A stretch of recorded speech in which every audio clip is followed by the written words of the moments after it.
Hello. Check audio and video is okay.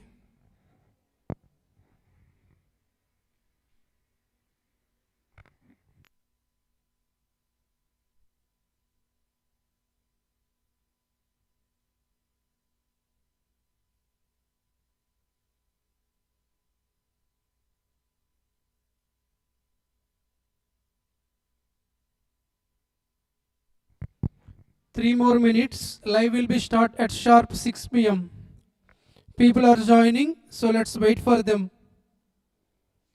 So I will start at sharp 6 p.m.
Hell.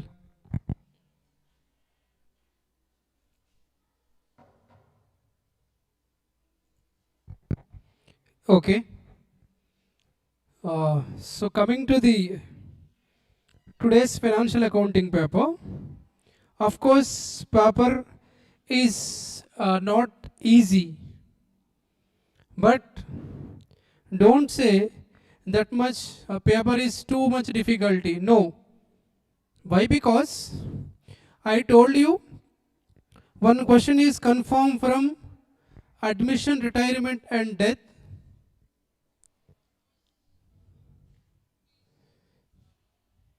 So they have asked a question from admission of partner, that too they exactly copy pasted from our material.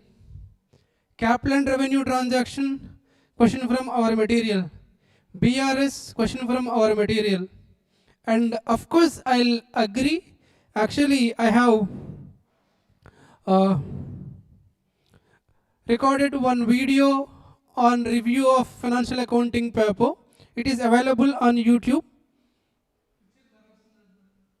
It is available on YouTube. So paper is average paper. Okay, ignore about the paper. It is done already, but you can get a 40 minimum. Okay. So let's focus on corporate accounting and audit. Every time it is common scenario.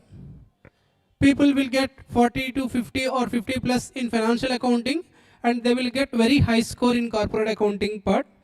So everybody, I think 89 people are here. Still people are joining. So share this link to all the students. People will join. Then we can start our session.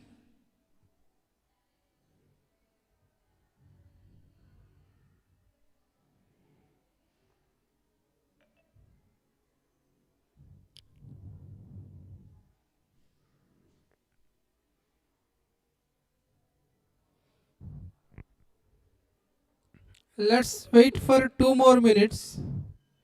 People are adding.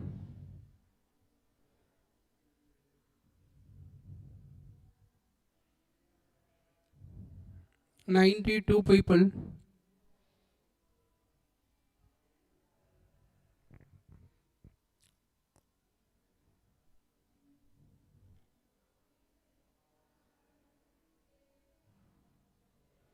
Yeah, ignore about the previous paper. Come on. Focus on today's paper. Ignore about the financial accounting paper. It's already done.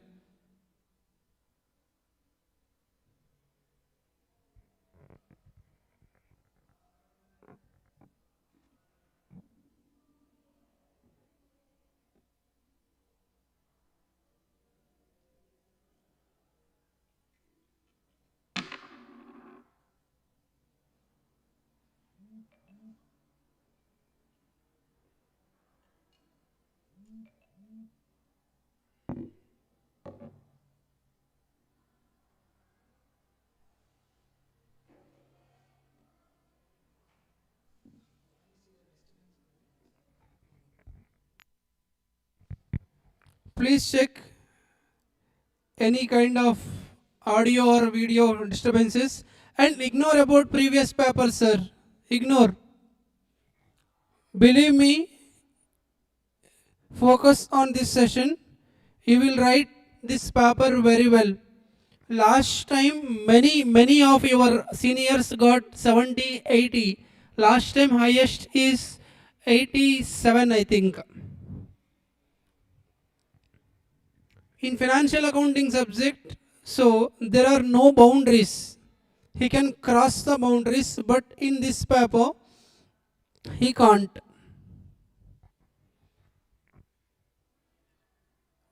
Yeah, all 111 people, okay, tell me my audio and video are clear. If you are okay, I will start this session.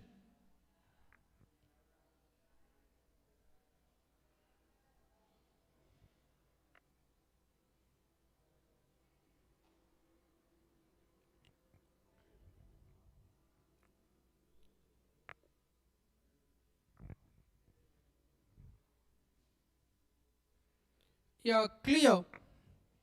Listen, so I don't want to waste your valuable time. Definitely, corporate accounting audit paper will be very easy.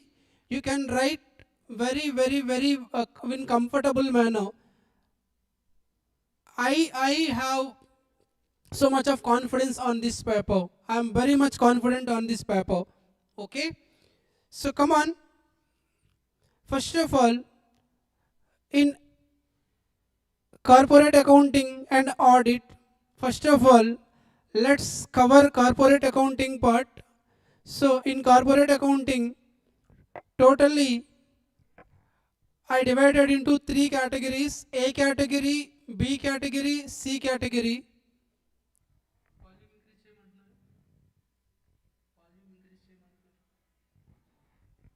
A category, B category and C category. Under A category, I have only included 4 chapters: banking, electricity, insurance companies, which covers 16 marks, and Ind AS 9 marks, Schedule 3 16 marks, cash flow statement 7 to 9 marks. Believe me, in financial accounting, I can't say assurance, but here I can give guarantee. Definitely, examiner will ask a question from these 4 chapters only. What are these 4 chapters? Banking, electricity.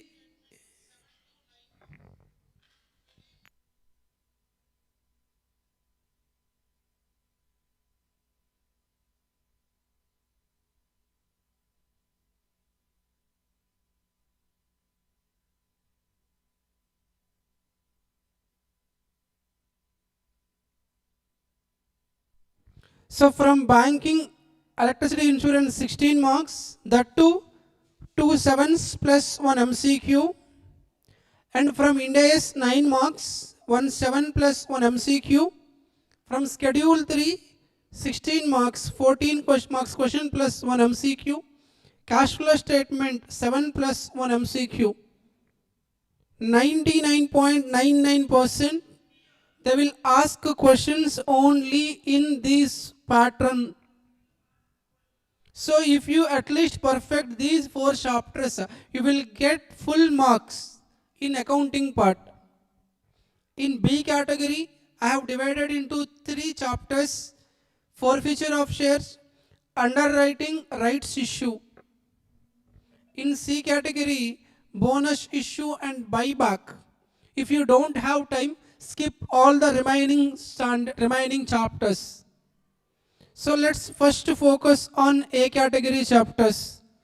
99.99% in your tomorrow's exam, examiner will ask questions from this class only.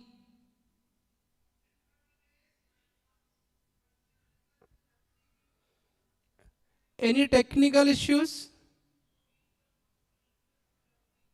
Advertisements are not in my hand, okay? That is YouTube. I can't control advertisements.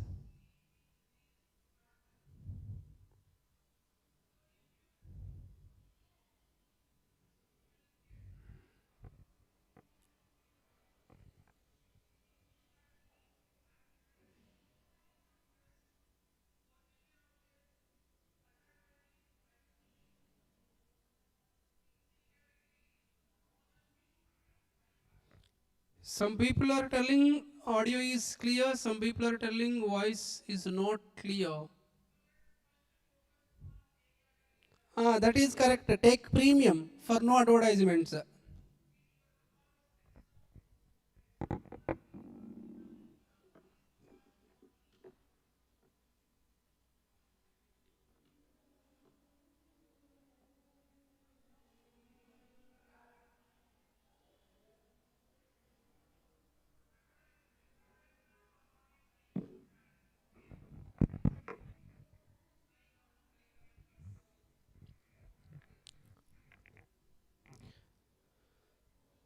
At last, tell me, am I continue with the lecture?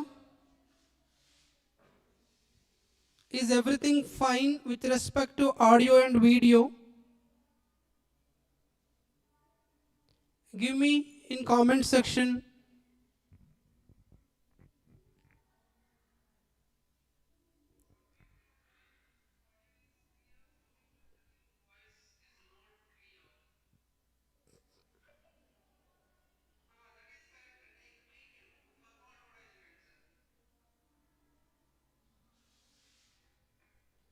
Yeah, I think everything is perfect from my side. If there is any issues, that is from your end only. Just go back and come again. If there is any technical issue or else anything, go back and come again. Yeah, everything is fine. Nagaraju, I think your audio is not clear. That is not from my end. You can go back and come again.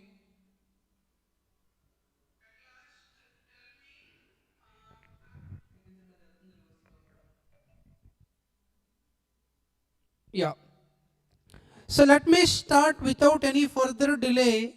First category chapters, banking, electricity, insurance companies. Very, very, very important area. 7 plus 7 plus 2, 16 marks. Very, very important area.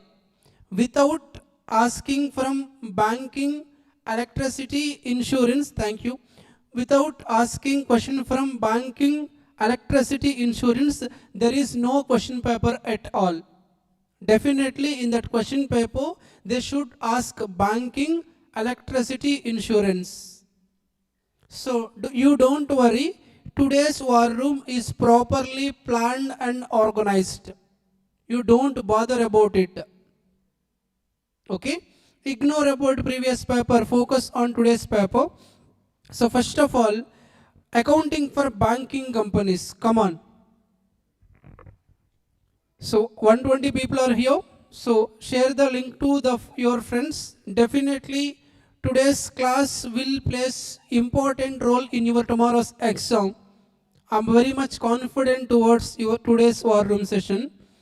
So accounting for banking companies, first of all, everybody knows we have a few banks in our India, like SBI, Axis Bank, so many banks. So the first area where they can ask MCQ from this chapter is this chart. Actually, up to now they have not tested MCQ from this area, but if I am examiner, if I am paper setter, definitely I will ask a question from this chart only. Total Indian banks are divided into two types. First one is scheduled bank, second one is non-scheduled banks. Again, scheduled banks are two categories: scheduled commercial banks, scheduled cooperative banks. Again, commercial banks are public sector banks, private sector banks, foreign banks, regional rural banks. Again, cooperative banks are urban cooperative, state cooperative. Again, public sector banks are nationalized banks and SBI group. From this area, they may ask an MCQ. Sir, how to remember this chart? Very easy. Total banks are two types. What are those two types? Scheduled, non-scheduled. In non-scheduled, there is no separate category, but in scheduled bank, again, two types. What are those two types? Scheduled commercial banks, scheduled cooperative banks. Again, commercial banks are divided into four categories: public sector, private sector, foreign banks, RRBs, regional rural banks. Again, cooperative banks are two types: urban cooperative, state cooperative. Public sectors are again two types: nationalized banks and State Bank of India group. Remember this chart. They can ask MCQ from this area if they want to test a MCQ from this area. And in this entire banking companies chapter, I have divided this entire chapter into 6 areas for the convenience of the student. If examiner is asking question, only they can ask question from these 6 areas. I am damn confident they can't ask question beyond these 6 areas. Topic number 1, rebate on bill discounted. Topic number 2, secured loan versus unsecured loans. Topic number 3, RBI prudential norms with respect to classification of assets and provision recognition. Topic number 4, RBI norms income recognition. Topic number 5, DICGC and ECGC. Topic number 6, section number 17. These 6 areas are important for our tomorrow's exam. What is the first one? Rebate on bill discounted. So for understanding this concept, first of all you should aware of the concept of bills of exchange.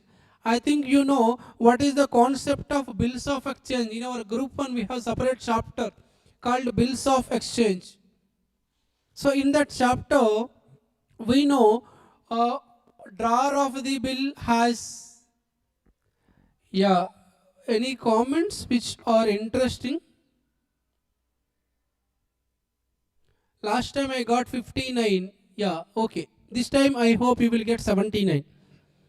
Fine. So, drawer of the bill has three options. Either he can hold it till maturity, or else he can discount the bill, or else he can, or else he can endorse the bill to someone. So, if you are discounting the bill, what is the journal entry? For example, bill is discounting. What is the journal entry? Bank account debit. Discount on bill account debit to bills receivable. This is the journal entry for discounting of bill in our bills of exchange chapter. But here in bills of in accounting for banking companies, here I am not doing accounting in the books of drawer or drawee. Here I am doing accounting in the books of banking companies. You have to think in bank point of view, not in drawer or drawee point of view. Then what to do? First of all, I think everybody know calculation of due date. How to calculate due date? Term plus 3 grace days. No? Tell me, for first bill, date of bill is 1/1/2024, 3 months. Tell me what is the due date? Give me in your comment section. What is the due date? All 129, 130 people. Give me in comment section, what is the due date of a bill? If it is 1/1/2024, 3 months means, yeah, you are right.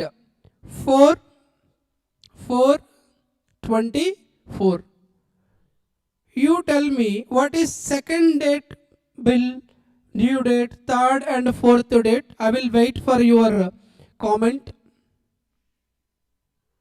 Yeah.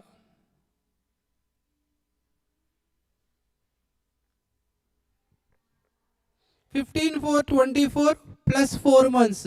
That means what is the date?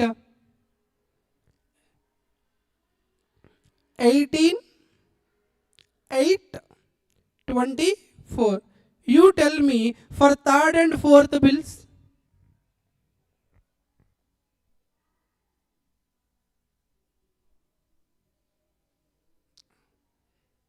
You don't worry. 6 to 7 I will cover banking, electricity, insurance. You don't worry.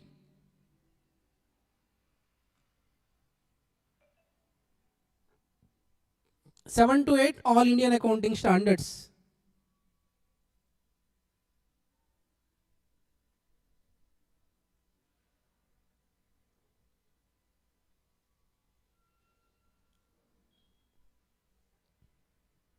So third one, 11/11/24, 3 months means it will become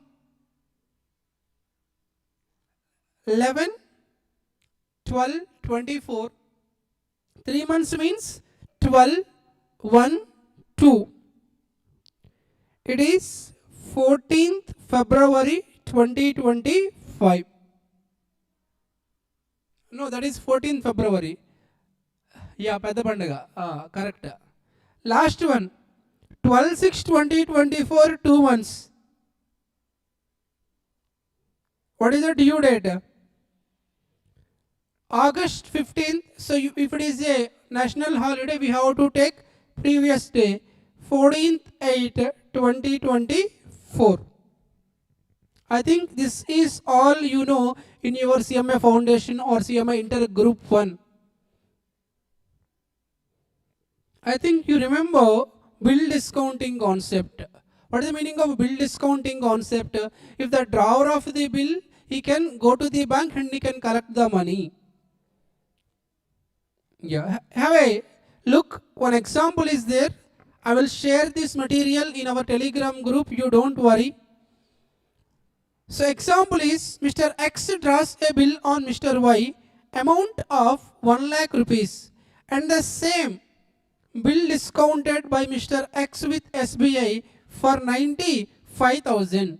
So bill discounted by Mr. X. What is the journal entry for bill discounted, sir? So what is the bill amount first of all? 1 minute. I'm sharing the link.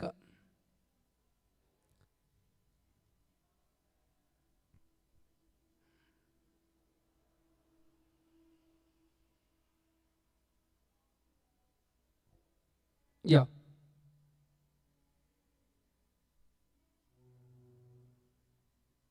Yeah, people are now joining 123. Such a good number. Yeah. Now you are going to bank and you are giving bill and receiving money. So bill amount is 1 lakh rupees. You are receiving only 95,000. Why you are receiving only 95,000? Because the 5,000 is benefit to the banker. Then what is the entry in the books of drawer? Bank account debit. I am receiving 95,000. Two bills receivable. Bill value 1 lakh. This 5,000 is discount. What is the entry then? Bank account debit. Discount account debit. Two bills receivable.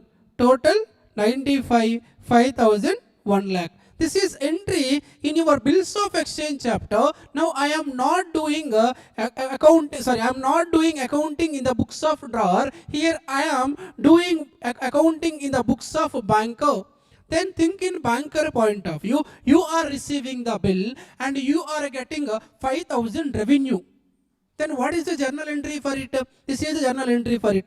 Bill discounted account debit 1 lakh rupees and to customer current account 95,000 rupees, to interest and discount account 5,000 rupees. If you observe carefully what is happening here, in bills of exchange discount is debited because that is lost to you. In this chapter here we credited that discount. Here you can call that 5k as either interest or a discount, that is your wish. You can assume it as a interest or a discount, or you can call it as a interest and discount. There that is expenditure or loss, that's why we debited. Here that is income, that's why we credited. So tell me, what is the journal entry for bill discount in the books of banker? Bill discounted account debit 1 lakh, to customer current account 95,000, to interest and discount account 5,000. Clear? Yes. Next one, example number 2. 1 lakh worth of bill discounted for 90,000 rupees on 1/1/2025 for 5 months. This is the question you can expect in your examination. So what is the date of bill? 1/1/2025. 5 months means, calculate the due date. It is 4/6/2025. In between there is year ending, that is 31st March 2025. First of all, for discounting, what is the journal entry in the books of a banker?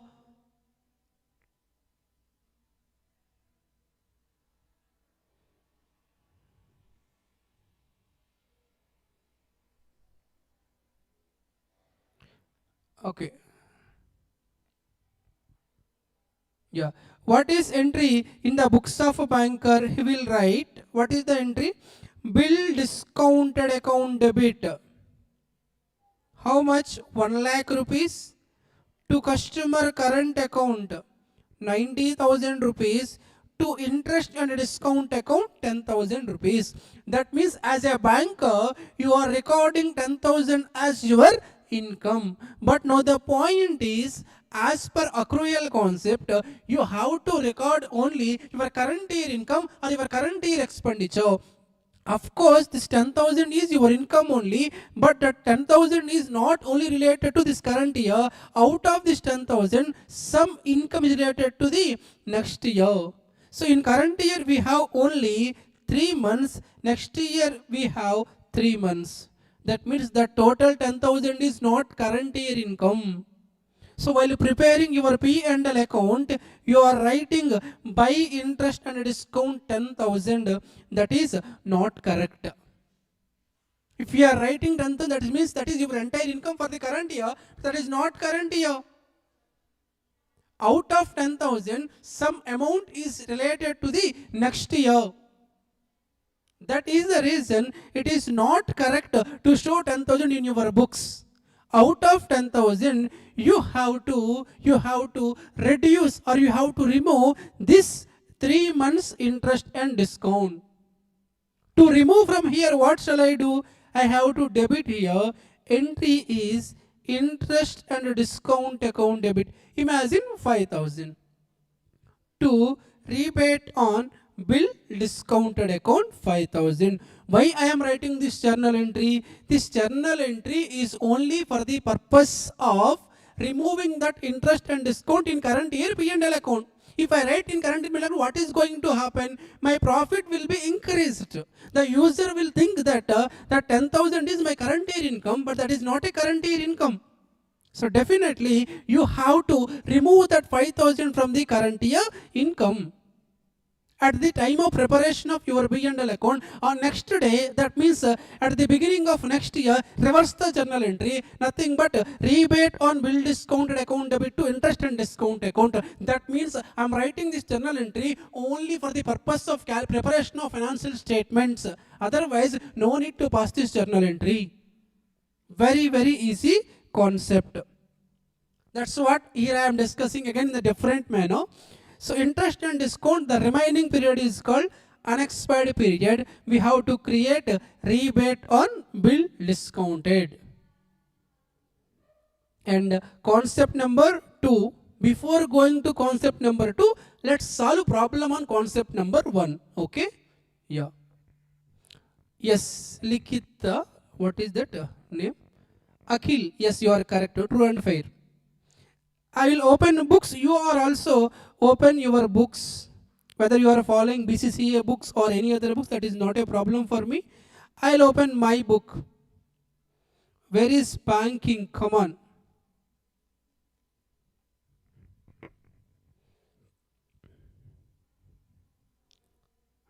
Definitely question will comes from our discussion only. Accounting for banking, where are you banking? Yeah, I got it. Come on, my dear students. Calculate rebate on bill discounted. That's what our concept number 1. They have given some 4 dates. First date of bill, second, third, fourth. Amount, period, rate of discount. I will do it for first 2 dates and 3 and 4 you do it. Okay? So just focus.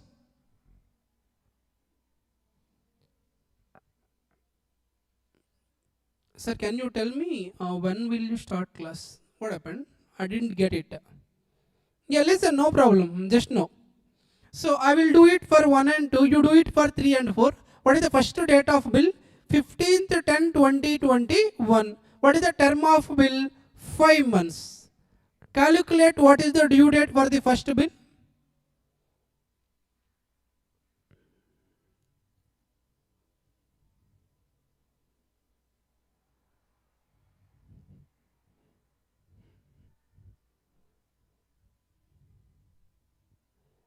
What is the due date for the first bill?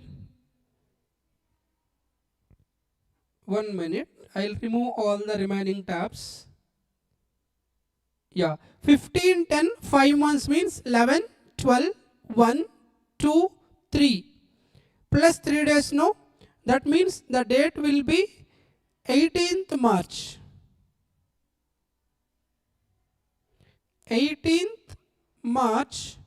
What is the date? 2022.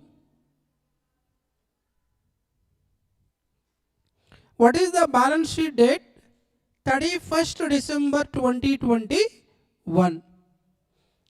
Tell me, this is the balance sheet date. After this date, this period is related to next year.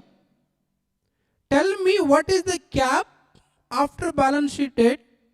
That means in January 31 days. In Feb 2022 is leap year or not? That is not a leap year, no?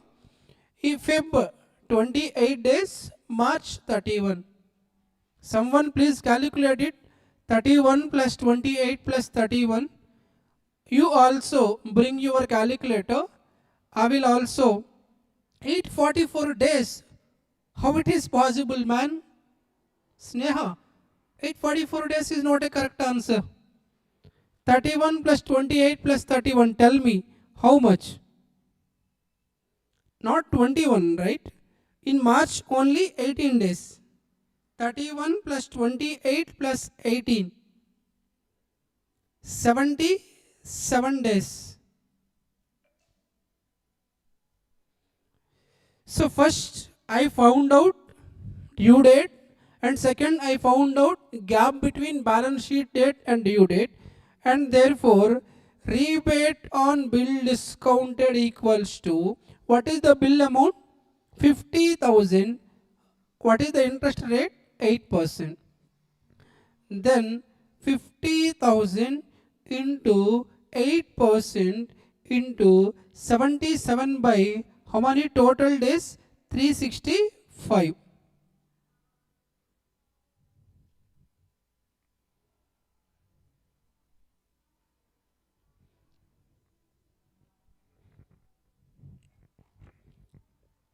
Calculate it. Everybody bring your calculator and participate in this session. All the 100 plus members.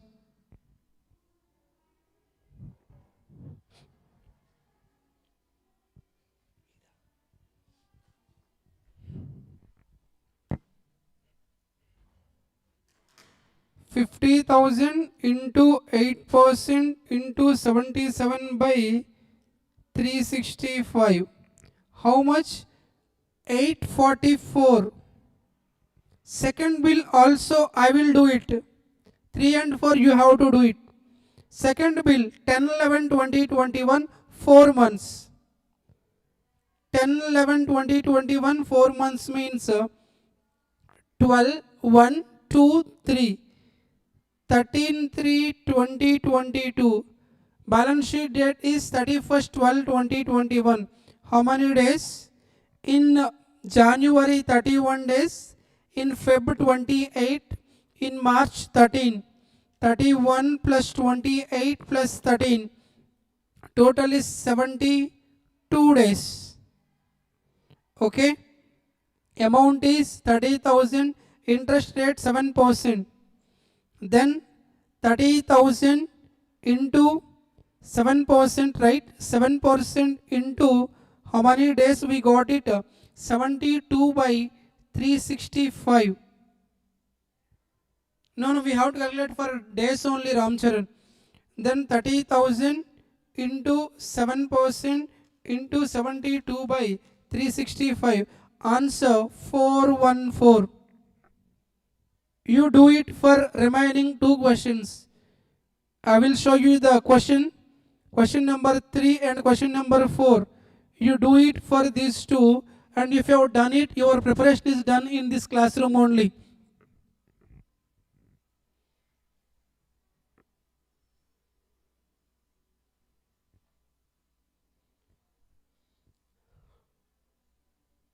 I will share my all notes in our Telegram group.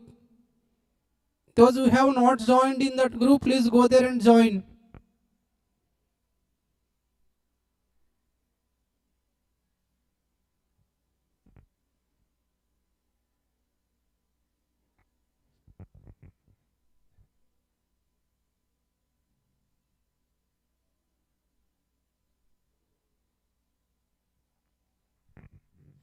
Tell me what is the answer for 3 and 4. I am waiting for you guys. This answer is wrong. Don't look at it.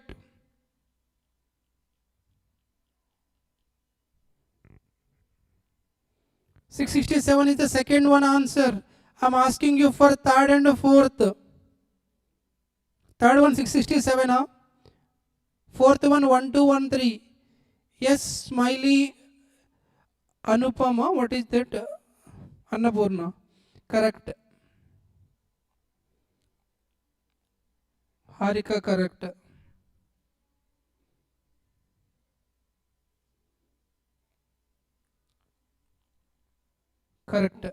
Correct. Yeah. I think now you understood how to find out rebate on bill discount. Now add all these four. This is the entry. What is the entry? We discussed interest and discount account debit to rebate on bill discounted. That's it for 7 marks. What is the difficulty in this question? Tell me what to do. We have to first find out due date. Second one, time gap between balance sheet date and due date. And third one, bill amount into interest rate into that period by 365 days. That's it. This is the entry. And concept number 2, secured loan versus unsecured loan. This is also very easy area. Let me focus only on examination perspective. This example is more than enough for you guys. For example, a business has some, for example, you are holding this beautiful villa with you. You have taken one house loan on 1/4/2023. Loan amount 50 lakh rupees. You have secured this asset for your loan. You have given this house, beautiful house, as a security. They are asking interest 10% per annum. What is the date of loan? 1/4/2023. Today is 31st March 2024. So definitely in banker point of view, whenever banker has given loans to the customer, definitely they will take securities. But as per banking regulation rules and policies, at every year end, they have to revalue those securities. For example, SBI Bank has given loan to you. You have given your asset as a security. But as on today, your asset value is almost zero. In such a case, definitely banker will get loss. That is the reason at every year end, they have to revalue your asset. For example, on that day, your house value will become 48 lakh. In banker point of view, banker, of course, they have taken your villa as a security. Still, they have to feel that out of entire amount, some amount is secured loan, some amount is unsecured loan. Okay, I'm not looking at your comment section.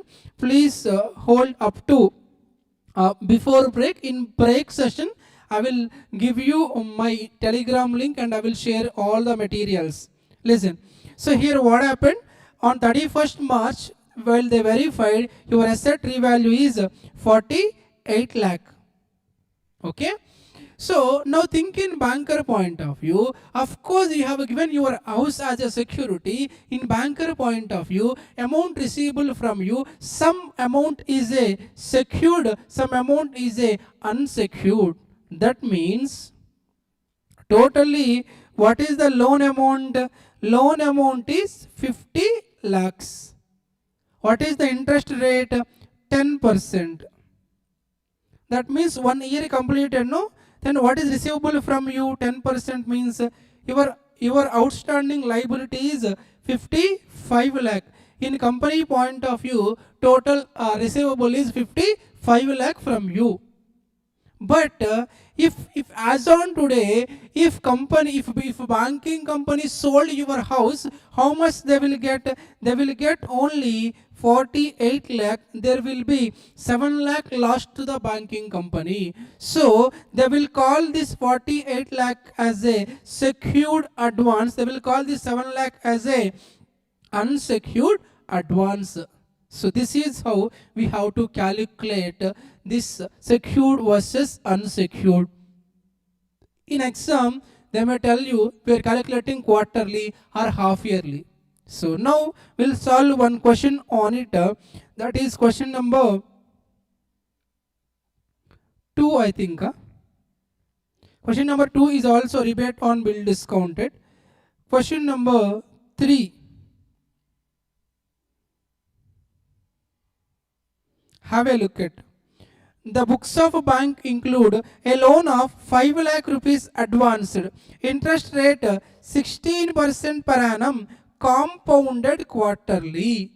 They are charging quarterly. Quarterly means per 3 months once they are charging interest. That means per quarter 16%, no, per quarter how much? 4%. The security for the loan is being 7,000 shares. Each share value 100 each. But 90 rupees market value as on that day. There is no repayment till 31st March 2022. On that day share value became 80 per share. You have to tell them what is secured, what is unsecured. Very easy, sir. What is the loan amount? 5 lakh. When they have taken loan, they have taken loan on 31st December 2020. They are charging quarterly, no? Quarterly means how many months? 3 months. What is the next quarter after receiving the date of loan? 1/3/2020. This is the loan, 5 lakh. Next quarter, 31/3. What is the next quarter date? 2021. After that, 6 months, no? 30th June 2021.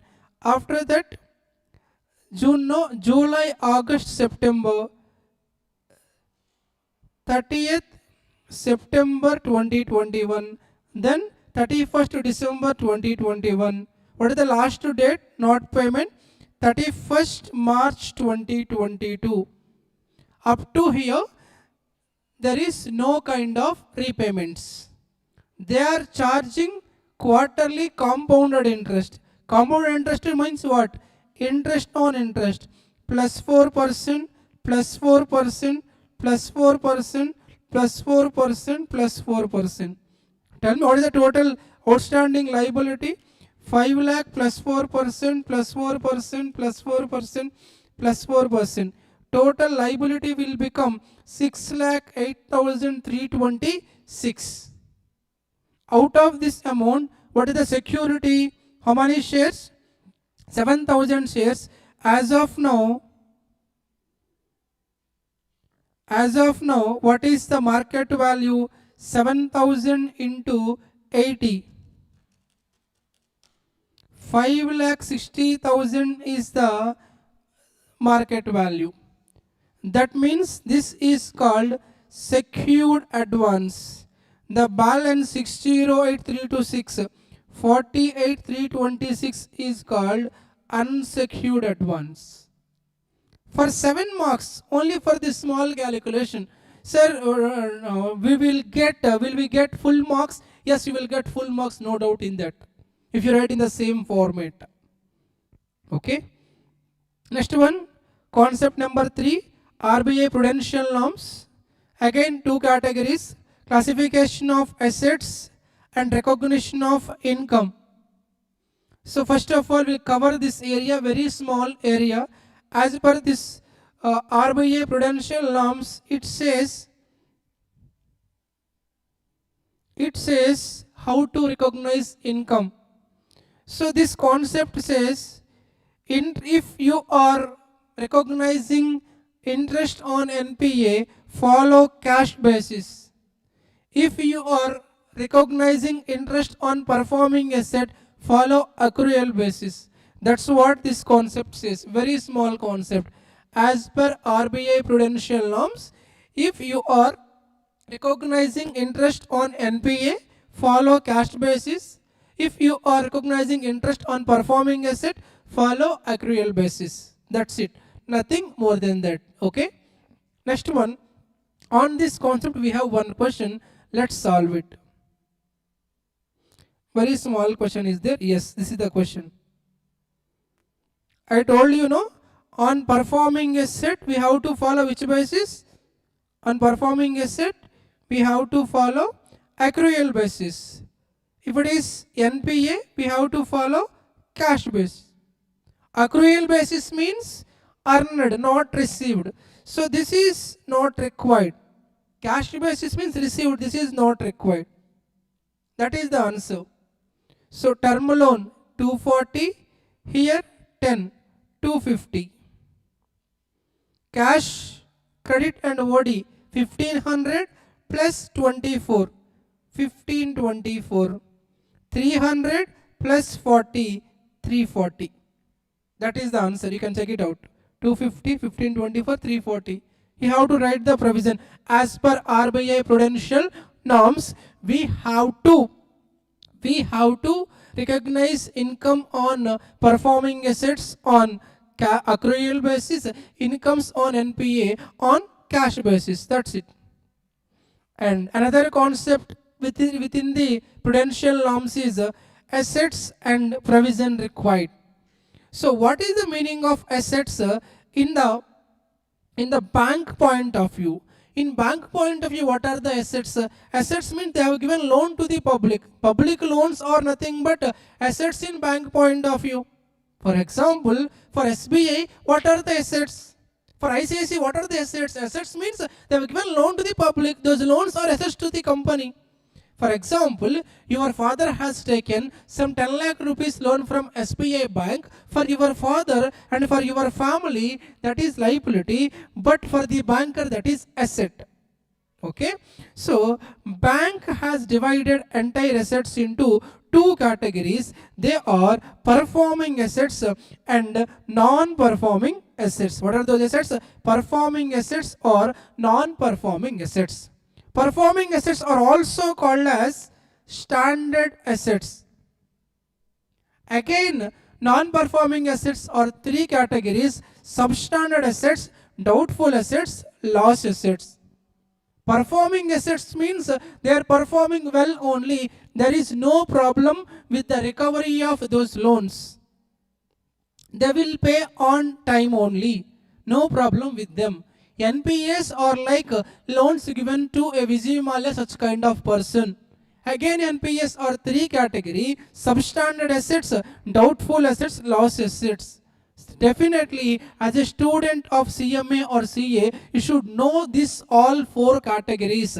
What is the meaning of performing asset? What is the meaning of substandard, doubtful, loss asset? Substandard assets, performing assets means they do not create any trouble. So definitely, loans and advances are properly paid on due dates.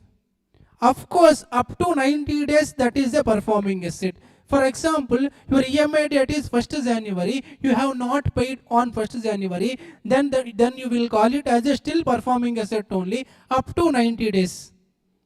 Once those 90 days are completed, then you will be called as a NPA, non-performing asset. Okay, na? Up to 90 days you will called as a performing asset. Performing asset means they do not create any trouble.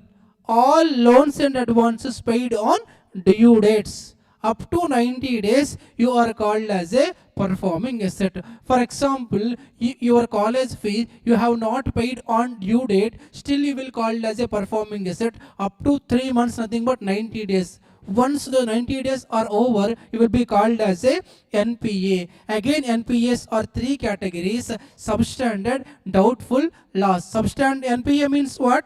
Overdue for more than 90 days. Once 90 days is exceeded, then you will be called as a NPA, non-performing asset. Out of it, first one, substandard assets. Substandard assets means what? You are declared as a NPA up to 12 months. For example, I am one customer to the SBI. I have to pay amount on 1st January, but I have not paid up to 31st March. Then I will be called as a performing asset only. Once 90 days are crossed, I will be called as a NPA. For example, I have not paid up to 90 days, then Varma is NPA to the SBI. So, once I will be called as NPA, from that declaration of NPA, from that day to next 12 months, I will be called as a substandard asset. What is that? Substandard asset. If that 1 year is beyond completed or exceeded, then you will be called as a doubtful asset. In bank point of view, doubtful asset means you may or may not give money to the SBI. Okay? Tell me what is the concept? Up to 90 days, you are good person only, performing asset. 90 days crossed, you will be called as a substandard asset up to 1 year. If that 1 year also crossed, you will be called as a doubtful asset. Loss asset, last category.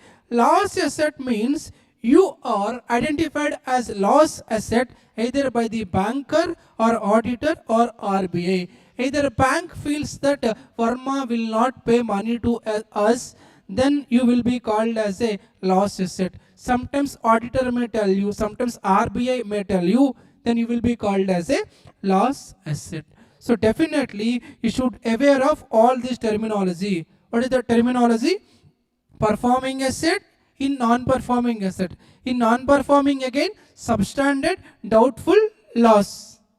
What is the meaning of performing asset? Performing asset means up to 90 days. Substandard asset means NPA up to 12 months.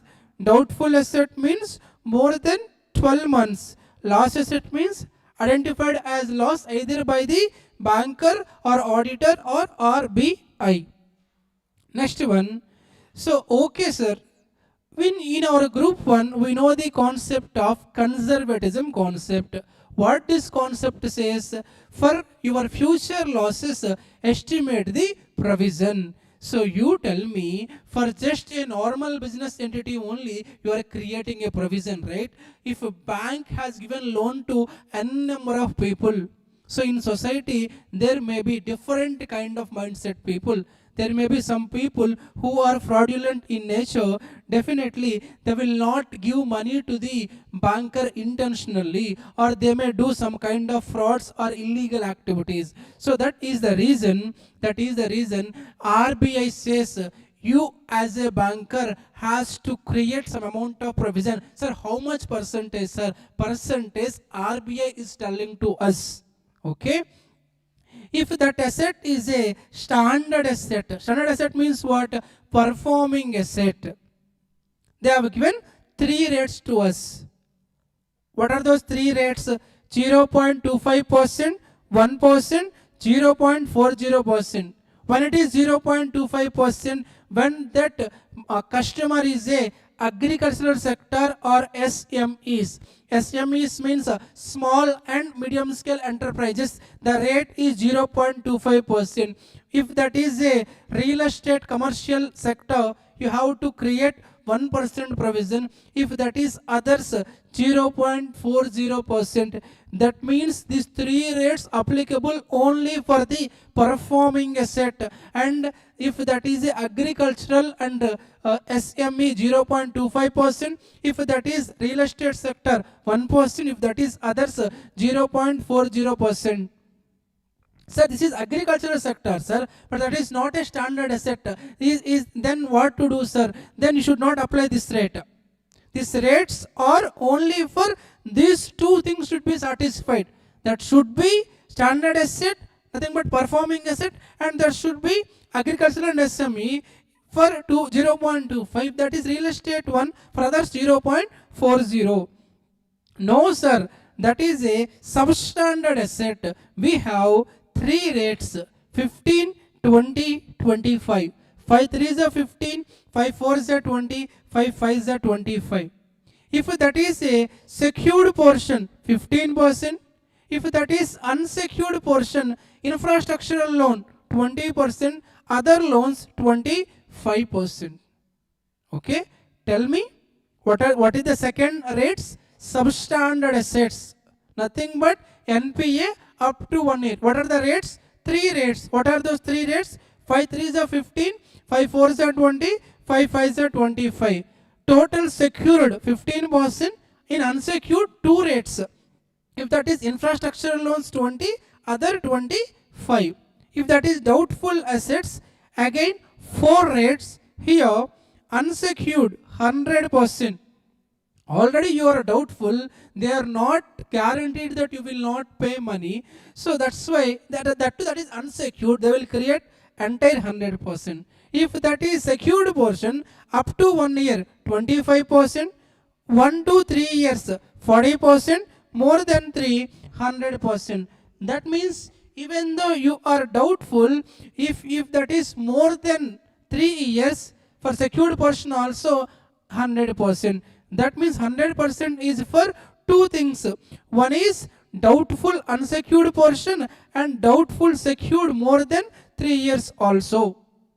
For remaining to 25, 40. He runs with 25, no? Starts with 25 and 40. Loss assets anyway 100%. So definitely you should remember all these rate. You can guess, expect one MCQ or one question. Tell me quickly, what are the standard assets rate? How many rates first of all? 3. What are those 3 rates? 0.25, 1, 0.40. 0.25 for whom? Agricultural and SME. 1% for whom? Commercial real estate sector. 0.40% for whom? Other people. For substandard assets, 15, 20, 25. 5 3s are 15, 5 4s are 20, 5 5s are 25.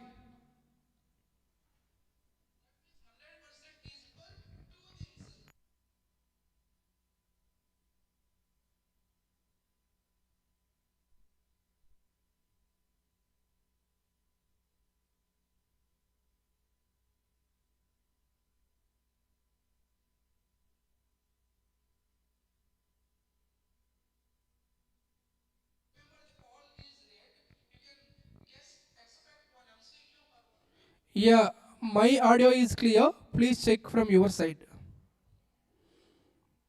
Next one, for doubtful assets, 4 rates, unsecured 100%, secured up to 1 year 25, 1 to 3 40, more than 3 years 100%.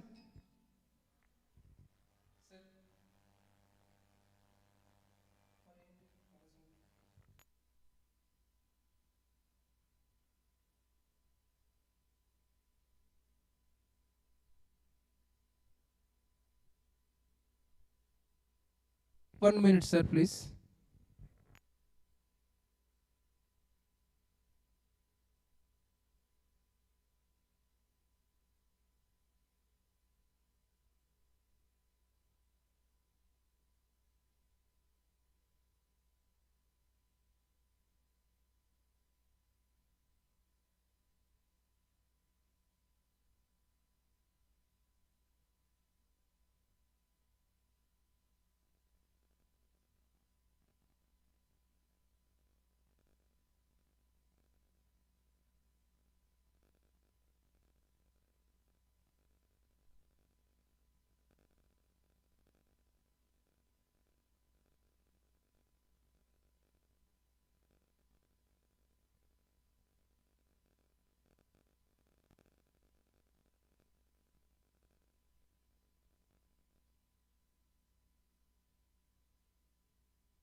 Yeah, I think now audio is fine.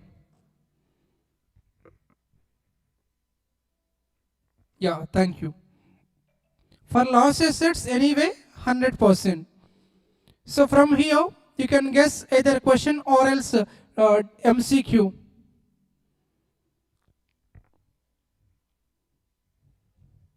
Last concept, DICGC and ECGC. So I will explain every time this question with one example. I will tell again the same example. For example, for our AP government, for the construction of capital, at I think 1 year back only, central government has assured 15,000 crores rupees loans from World Bank. In fact, here central government has not given money to the AP government. They guaranteed to the World Bank that, my dear World Bank, so you please give 15,000 crores loan to the AP government. I am giving guarantee to you. Generally, for that huge amount, World Banks will not give loan to the particular state governments. If the central government is giving guarantee, they will give you loans. Central government means directly Narendra Modi or else Amit Shah, they can't give directly guarantee. So in the form of DICGC and ECGC, they are giving guarantee to the World Bank. Not only World Bank, for any bank, if these two people, they are governmental organizations, if they are giving guarantee, means central government is giving guarantee. Okay? So DICGC full form, Deposit Linked Insurance and Credit Guarantee Corporation. ECGC means Export Credit Guarantee Corporation. These two are governmental bodies. Have a look. One example is there. Andhra government has taken loan from old bank amount of 15,000 crores. Of course, even though it is guaranteed by the central government of India, definitely we have to, AP government has to give some security. The security here is land, security land, and it is guaranteed by DICGC only 40%. That means if AP government is failed to pay money to the World Bank, then central government responsibility is only 40%. When it is 40%, sir, outstanding balance is totally 16,000 crores. So principal amount is 15,000 crores and principal amount is 15,000 crores plus current year interest, no, totally 16,000 crores is the outstanding balance. So before World Bank is asking to the RBI, first of all, they will check what is the realizable value of that land. If they sell that land, they will get 6,000 crores. That means total amount receivable from this or state government is 16,000 crores.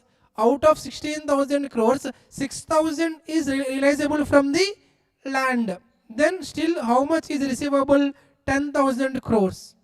Out of 10,000 crores, how much guaranteed by DICGC? 40%.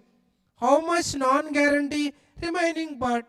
That means in 10,000, 40% means 4,000 crores is called secured portion. Remaining is called unsecured portion.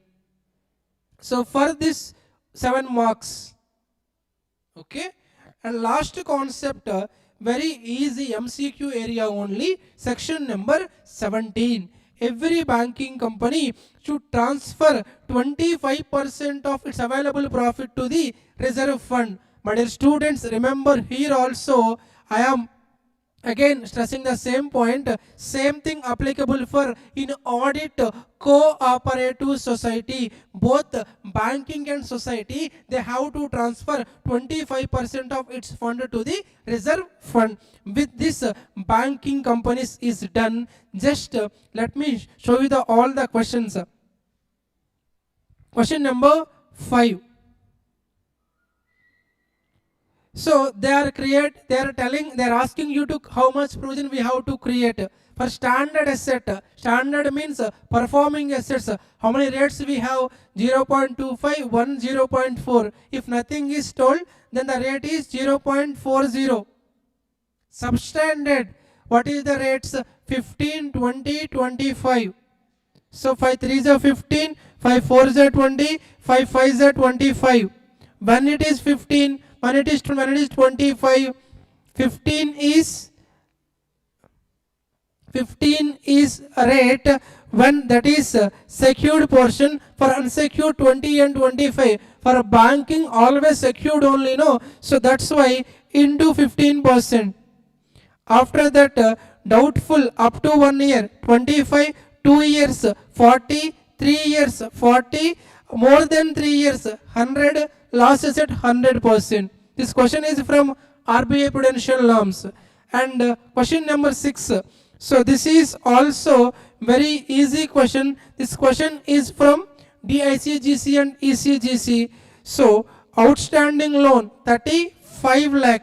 Out of 35 lakh, we can get 10 lakhs from the sale of that security. Still how much payable? 25 lakh. Out of 25 lakh, 40% is secured, no. 10 lakh, unsecured is 15 lakhs. Here 11 lakhs. That's it.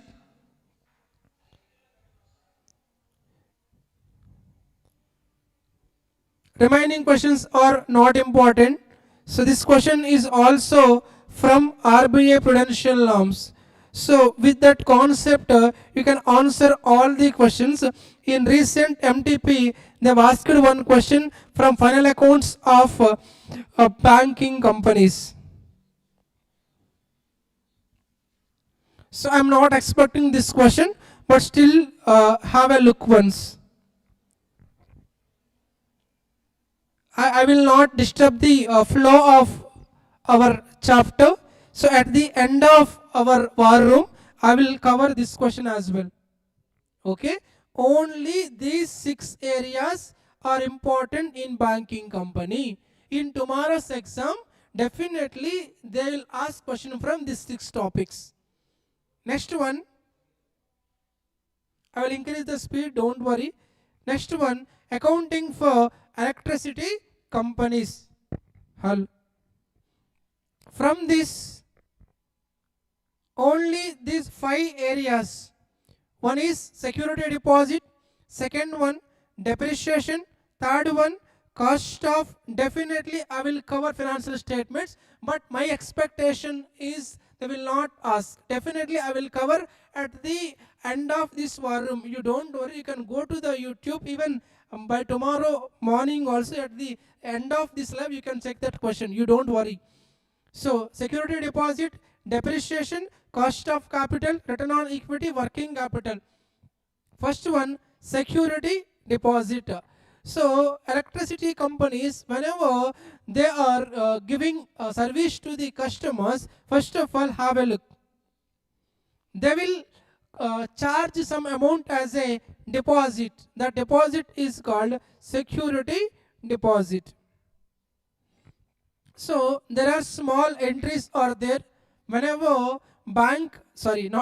electricity company is receiving deposit, entry is bank account debit to security deposit account. Whenever definitely bank has taken deposit from the electricity company has taken deposit from the customer, definitely that is liability to the electricity company. So that is the reason electricity company has to pay interest to the customer. That's why they have to create interest. So entry is interest account debit to interest accrued on security deposit.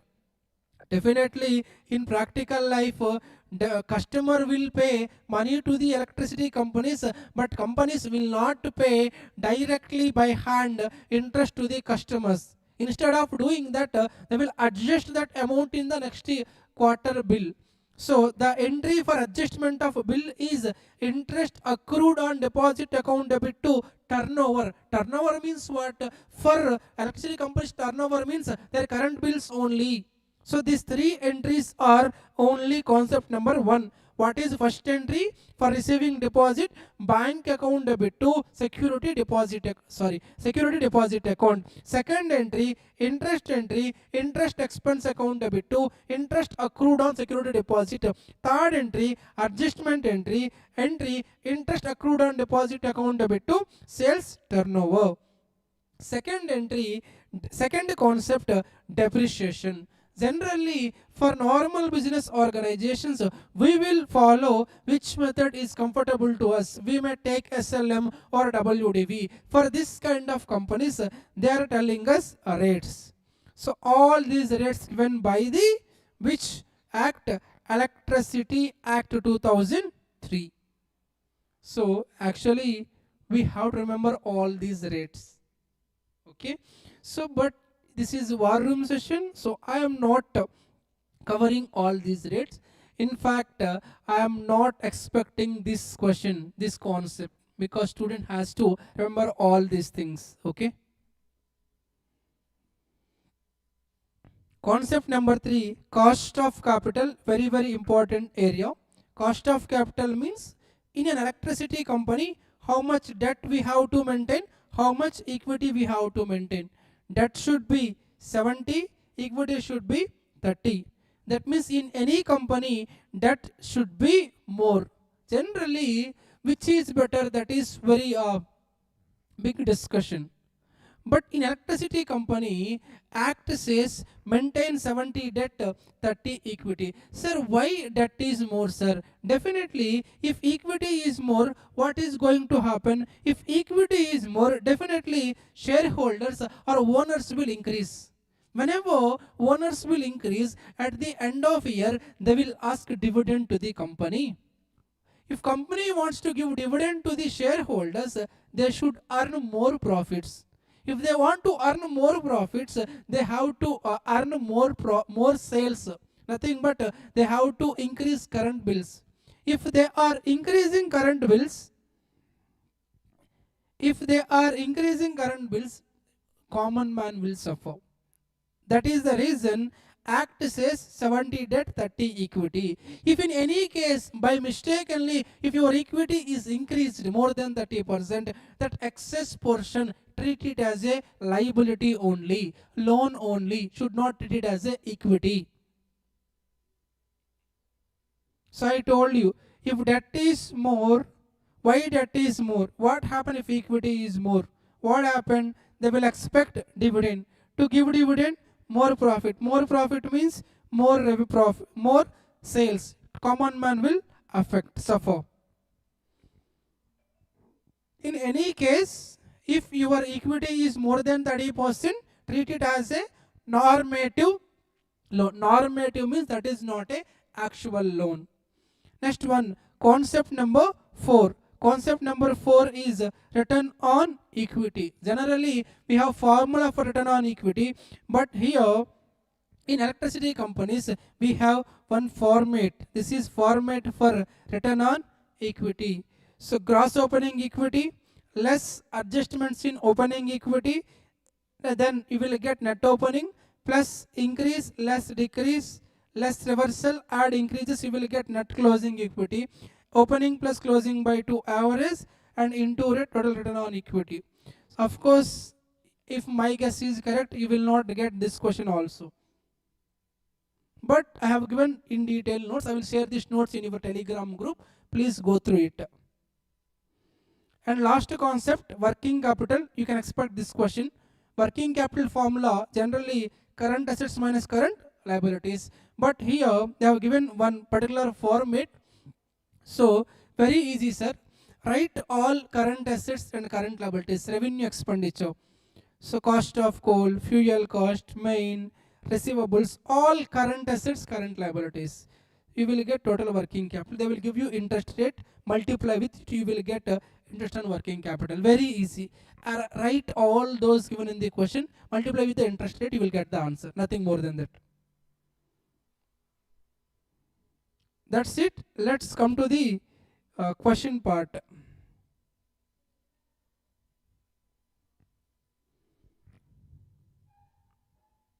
Question number 1. Deposit received 2 lakhs, interest rate 8%, 9%. So what is the interest at the time of receipt of deposit? Bank account debit to security deposit. Second entry, interest entry. What is the interest entry? Interest account debit, interest accrued on deposit. Third entry, adjustment entry. What is adjustment entry? Interest on deposit account debit to sales turnover. Repeat same entries. Here small mistakes is 9%. Second question, they are asking what? They are asking return on equity, this format, but they will not ask. Still don't take risk, read the format before going to the exam. Question number 3. This is also return on equity, same as previous question. Concept number 4. Working capital, already I told you. Write all the figures, multiply with the interest rate. They have given cost of coal 2000 per year, 2000, and secondary oil fuel 200, OM and expenses 250, spare parts 100 rupees, receivables 1800. Add all this, multiply with the interest rate, that is the answer. Everybody is clear. Very easy. We have covered in detail in our marathon. That's why I think people are, I think they are very much busy with their preparation. Concept number 5, this is O&M. Just add all this. Very easy. If a question comes from electricity, you will get very easy question. You will get full marks. Remaining all you can ignore, no problem at all. Next one, accounting for insurance companies. So I'm expecting one question from insurance companies because there are a lot of sections are here. Oh, it is reached to 150 now. Great. From insurance companies, first of all, whatever we are discussing in the class, that notes is very important. I will share these notes in our Telegram group. So I will share these notes in our dinner break. So if you have joined in that group, I will share it, no problem. If you have not joined in that group, please remind me before break. I will share the Telegram group link. So accounting for insurance companies, we have 8 concepts. Concept number 1, basic concept. 2, bonus. 3, life assurance fund statement. 4, valuation of net profit. 5th one, reinsurance. 6th one, unexpired risk reserve. 7th one, section 28. 8th one, financial statements. Okay. First one, basic concepts. Insurance policy means it is a contract between insurer and insured. Insurer means what? Insurer means insurance company. Insured means person who are taking insurance policy. That may be LIC or GIC. LIC means life insurance policy. GIC means general insurance policy. Types of insurance policies important for MCQ, my dear students, or theory question. Insurance policies are 2 types: life insurance, non-life or general insurance. Again, under there are 5 categories, very important for MCQ. Categories or types of general insurance. They are fire insurance, marine insurance, medical insurance, motor vehicle insurance, others.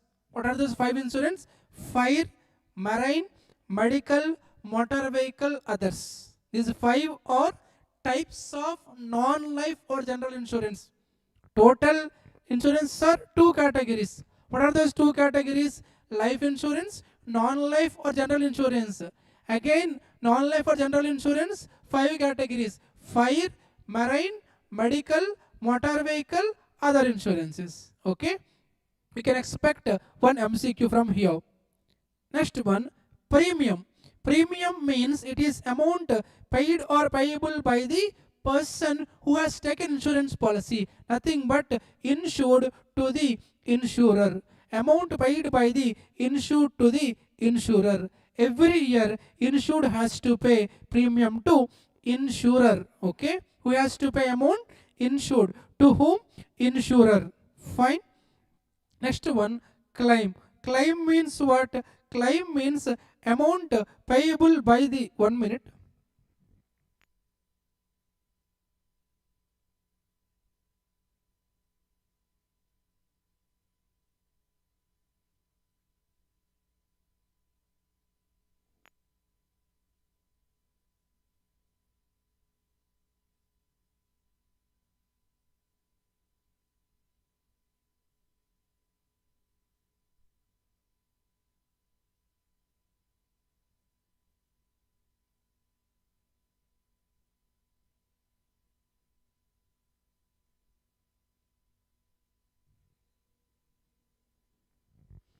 Okay.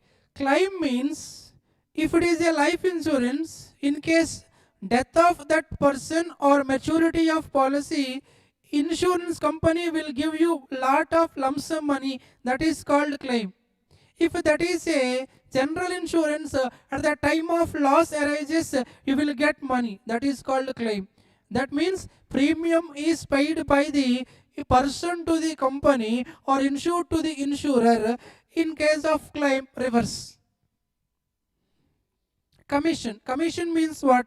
Commission means it is the amount payable by the insurance company to the insurance agent for getting business.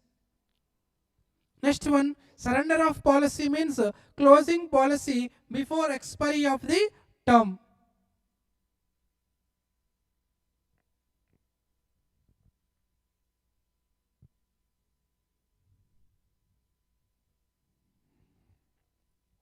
Concept number 2, bonus. Generally, bonus is payable by the company to employees or shareholders. Generally, what we know, bonus means either it is paid to the employees or shareholders. But here in insurance company, bonus is payable by the company to the policy holder. For the first time in entire all company sector, insurance companies are the only companies, they are not giving importance to their employees or shareholders, they are giving importance to the policy holders. In fact, in insurance company perspective, shareholders are not at all important. For them, policy holders are important. Do you know why? Already I told you, in insurance company there are only 30% is equity. For them, shareholders are not at all important. For insurance companies, policy holders are important. That's why they are giving bonus to the policy holders, not to the shareholders. Of course, they may give to the shareholders, but for them, policy holders are very, very important. 95% they will give to the policy holders. Okay. Generally, again important MCQ, there are 5 types of bonuses: simple reversionary bonus, compound reversionary bonus, interim bonus, cash bonus, terminal bonus. What are the 5 types? Simple reversionary, compound reversionary, and interim bonus, cash bonus, terminal bonus. They may ask an MCQ. If you are paying bonus in cash, due entry is P&L account debit to bonus payable. Payment entry, bonus payable to cash. No sir, I am not paying in cash, I am transferring to fund sir. Entry, P&L account debit to life assurance fund account. And concept number 3, expected question, life assurance fund statement. They may ask an MCQ from this formula. Life assurance fund equals to revenue receipts minus revenue expenditure. If they have given revenue receipts, for example 20 lakhs, revenue expenditure 16 lakh, fund amount is nothing but 20 minus 16, 4 lakhs. Okay. And this particular format is very, very important. You can get a 7 marks question also. That is statement showing. Big fan from Target Academy. Okay, please don't mention other institute names. Our target is just to clear your exams. Yeah, as of now. Yeah. So life assurance fund statement is opening balance, add all incomes, less all expenses, less bonus utilized in reduction of premium. This is the format for closing balance. Tell me what is the format? Opening balance, add all incomes. Tell me, for insurance company, what are the incomes? Whatever you are getting, mainly you are getting premiums, no? Less all expenses, less bonus utilized in reduction of premium. You will get closing balance. Okay. So they will give you everything. Just add all incomes, less all expenses, less bonus for reduction of premium. That's it. Okay.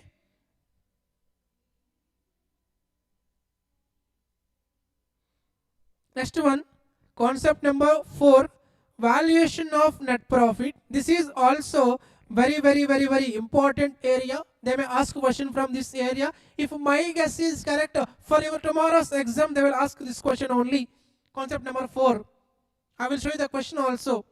In balance sheet, normally, account thinking, okay, no problem. Thank you. So, normally, for any company, how we will get a net profit? By preparing P&L account. For the first time, in insurance companies, we are finding out net profit by preparing balance sheet. In entire accounting history, this is the only area where we use balance sheet for finding net profit. Very easy. Asset side, life assurance fund. Liability side, net liability. Balancing figure, if your assets is more, it is surplus, profit. Otherwise, that is loss, deficit. That's it. But remember one thing, these both should be on same date. fund and liability. If your fund is more, surplus. If your liability is more, deficit. That means what we can say, net profit equals to fund minus liability. This only for MCQ point of view. If they have asked theory question or descriptive question, you have to draw the balance sheet. Okay. Next one, concept number 5, reinsurance. Reinsurance means what? Reinsurance means one insurance company, for example, look at the screen. Mr. Amitabh Bachchan has insured his life with SBI life insurance for 50 crores. That means if anything happens to Amitabh Bachchan, so SBI life insurance has to give 50 crores to the family of Amitabh Bachchan. But that is very high cost to the SBI life insurance company. Of course, he is paying 2 crore rupees premium every year to the SBI. Now SBI will approach another company, that is LIC. My dear LIC, Mr. Amitabh Bachchan is there, no? He has taken one policy with me. So amount is 50 crore claim. He is giving me 2 crores. I will give you 1 crore every year to you out of that amount.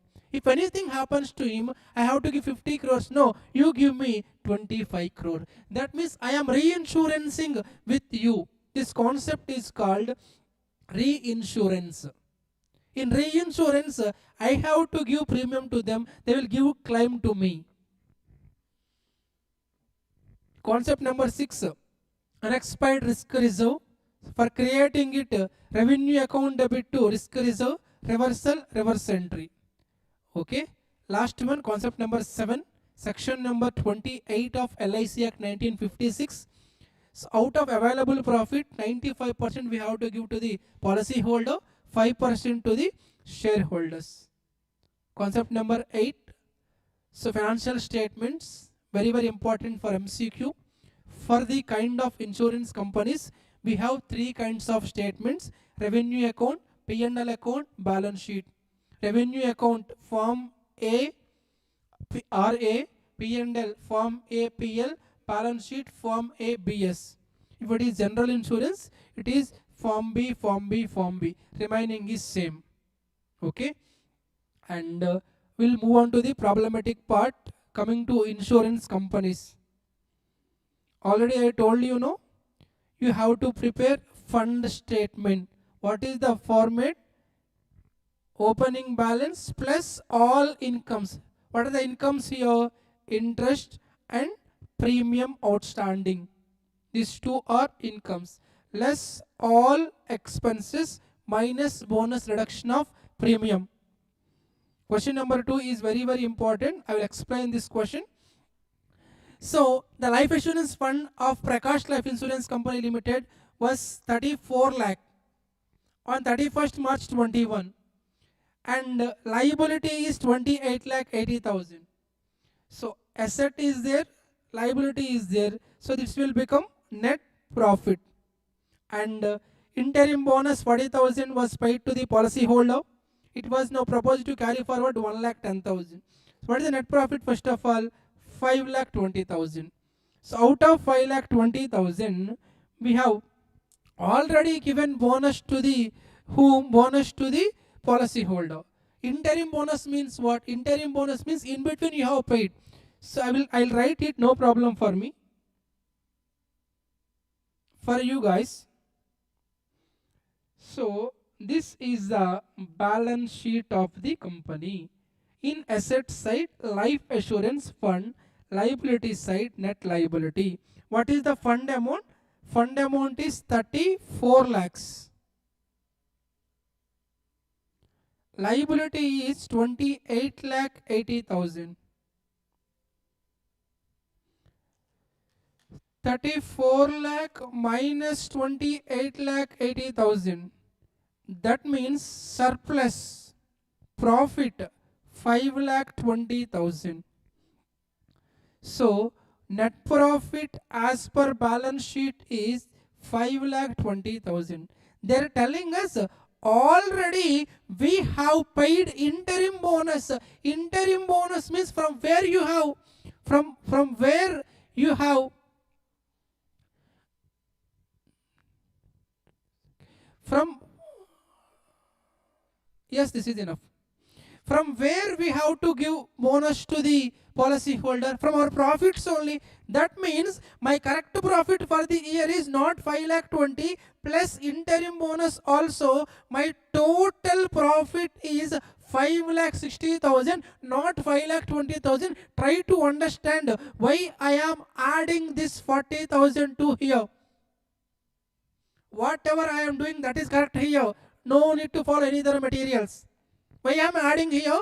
Because that is also my profit only. Out of 5,60,000, they are setting some amount for their future purposes. How much they are setting? Some amount.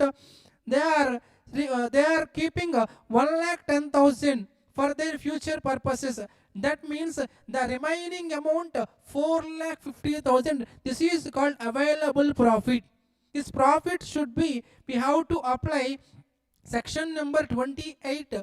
Out of 4,50,000, you have to allocate to the two people 95% and 5%. 95% to the policy holders, 5% to the shareholders. 4,50,000 into 95%. How much? 4,27,500. 5% to the shareholders means 4,50,000 into 5%, 22,500. Of course, we have given 40,000 to them already, minus 4,27,500 minus 40,000. We have to give 3,87,500. For them, we have to pay 22,500. That's it. Answer is done. Very easy. Tell me what to do. We have to first draw the balance sheet. Asset side fund account, liability side net liability, you will get surplus. Second one, we have to find out available profit. How to find available profit? Net profit plus interim bonus minus they are keeping carry forwarding some amount. Out of this, 95% to the policy holder, 5% to the shareholders. That's it. Same question number 3 also. Again, fund liability net profit plus interim bonus minus carry forwarding. 95%, 5%.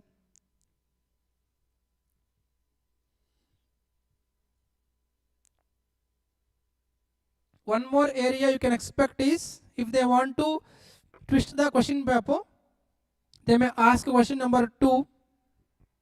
I covered this in marathon, very easy. Or else they may ask you to revenue account.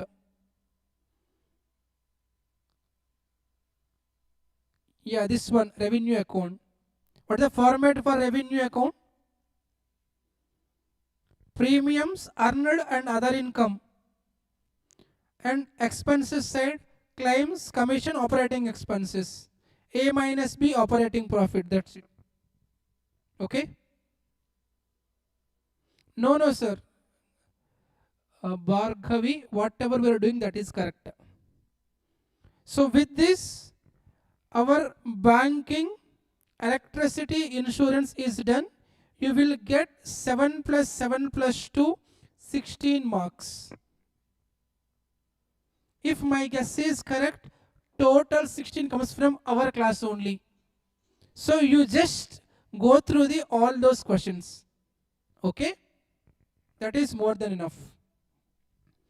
Next one, let me, before starting second area, Ind AS. Ind AS weightage is 9 marks.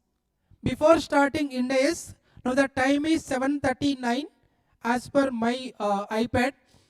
So I will give you time up to 7:45. I will be here only. So please prepare banking, electricity, insurance. Just revise it. If you have any doubts, just give me in your comment section. I will definitely explain.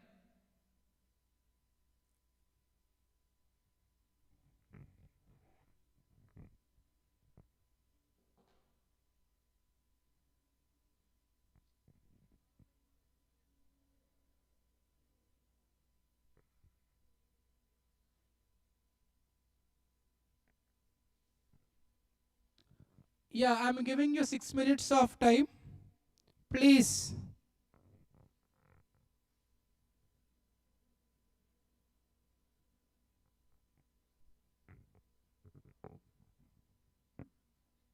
If you have any doubt, please.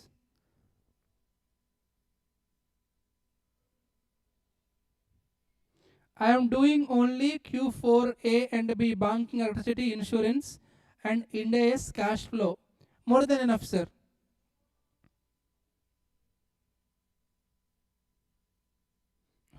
Who is this Mike? May I know?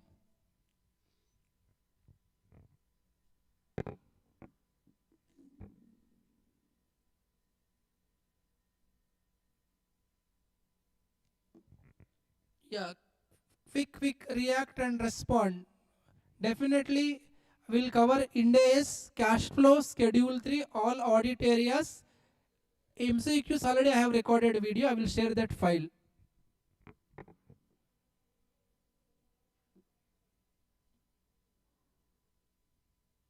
Which revenue sum? Which problem?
Yeah, I will share my material.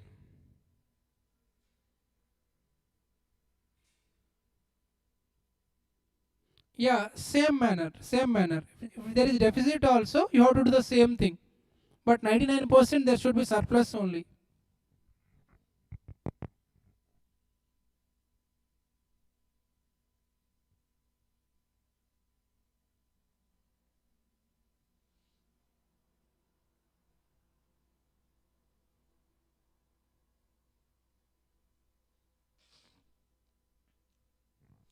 Yeah, okay. Yeah, we'll take a break at 8:15. I'm good, thank you.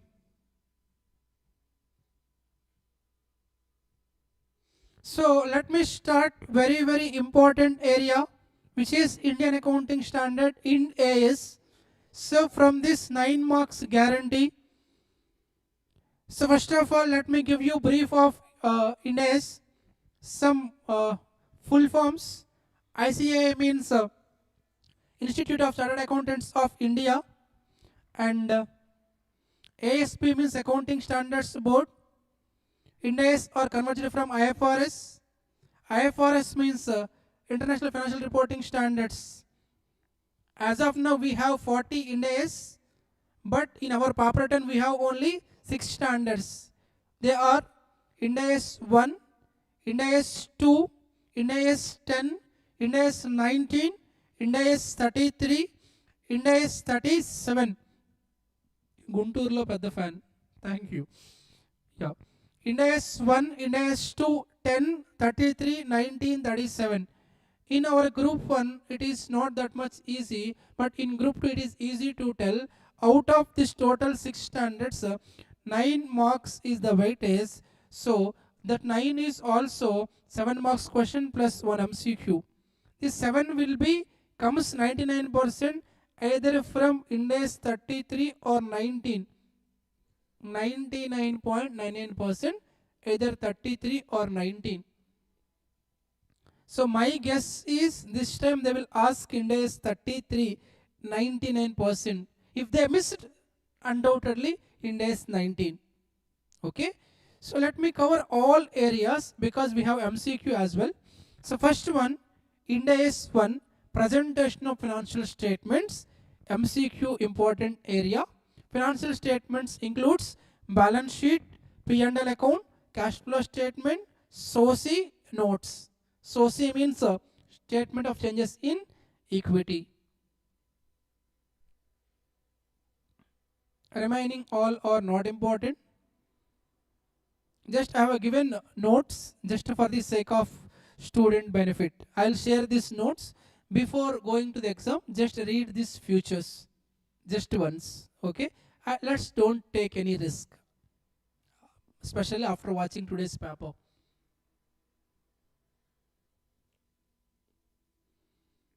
No, not at all, not at all. No chance for insurance company.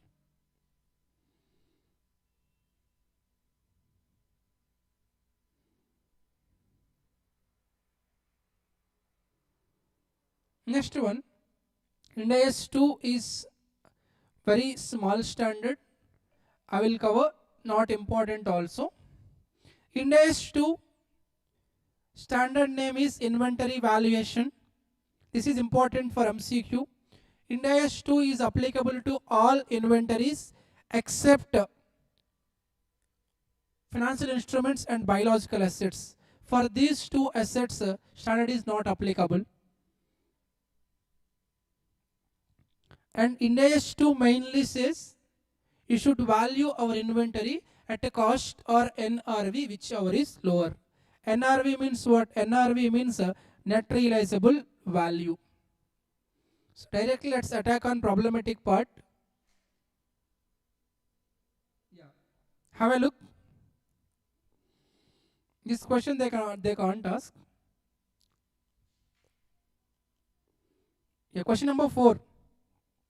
They have given some 4 products. They are asking what is the value of closing inventory. Item A, B, C. Cost is 40, 32, 16. NRV they have given 28, 32, 24. What Ind AS 2 says? Ind AS 2 states, as per Ind AS 2, we have to value our inventory at a cost or NRV, whichever is lower. What is the cost? 40. What is NRV? Whichever is lower? 28. For B, 32, 32, both are same, no? Take 32. 16, 20, which is lower? 16, add it, that is the answer.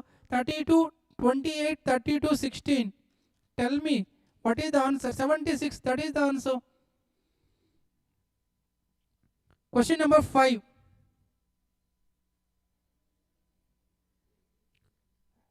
Similar question, but a small extension.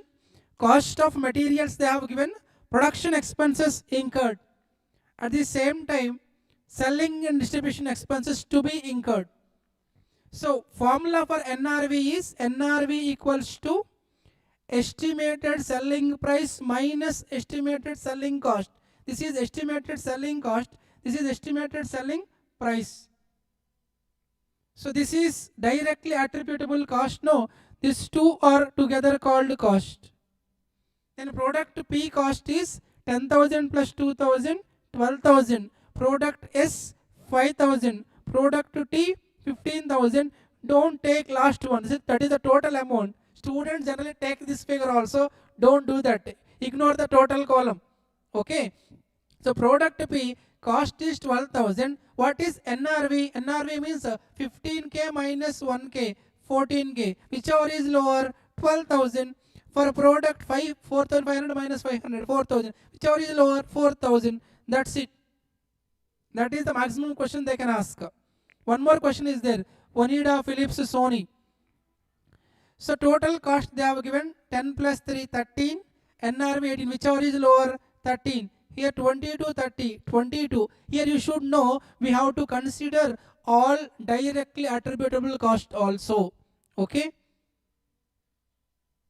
That is all about Ind AS 2, nothing more than that. Ind AS 10, I don't want to discuss, that is pure theoretical standard. Of course, I'll give the notes to you guys. What is Ind AS 10 says everything. Ind AS 10 means events after reporting period. Reporting period means balance sheet date. If anything happened after balance sheet date, what shall we do? Let me give you the glance. This is date of reporting, 31st March 2025.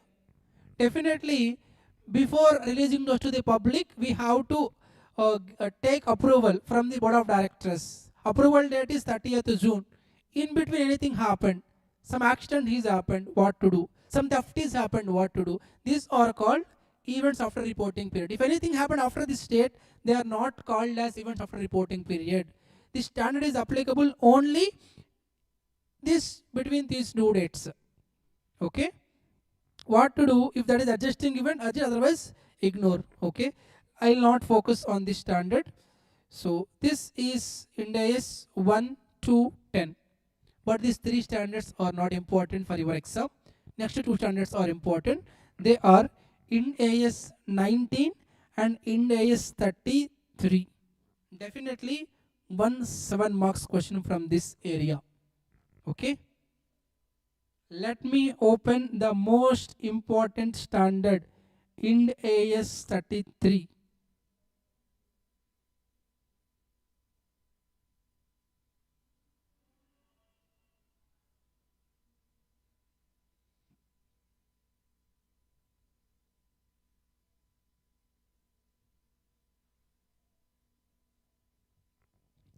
If my guess is correct, one question is guaranteed from this standard for sure, no doubt in that.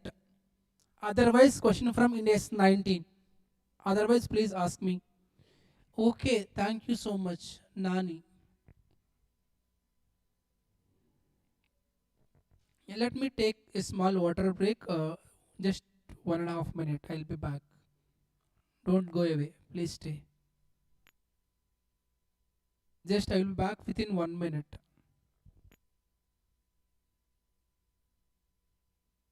Yeah, Shivani, I will cover audit also.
Okay. So Ind AS 33 maximum they will ask question from this standard only. EPS full name is earnings per share. What is the formula for EPS? Name itself says earnings by number of shares. Now the point is earnings means which earnings? Earnings means EAESH by number of shares. What is the meaning of EAESH? AS to illustration 12. Very easy, no? Yeah. EAESH by number of shares. So for finding EAESH we have two ways. First way is gross profit minus operating expenses, or this is easiest way. First way is EBIT minus interest. You will get EBT minus tax EAT minus preference dividend. You will get EAESH.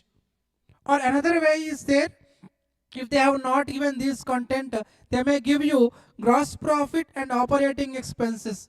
In that case, format is gross profit minus operating expenses. You will get EBT or PBT minus tax EAT or PAT minus preference dividend EAESH. So that is earnings. And coming to formula, what is the formula for EAESH? Sorry, EPS equals to EAESH by number of equity shares.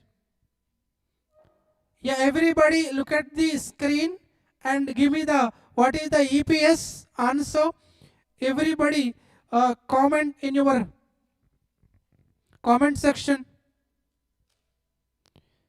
EAESH 10 lakhs, number of shares 1 lakh.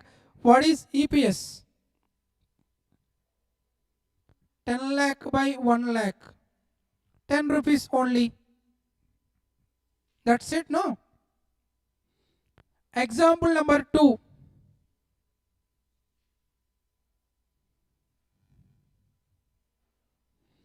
Yeah, everybody tell me what is EPS for example number 2. I will wait for 1 minute. Definitely will take dinner break at 8:05 or 8:10 after completion of this standard. Very, very important standard. Don't think about dinner. I will wait for you guys for 1 minute. Give me answer for example number 2, which is on your screen.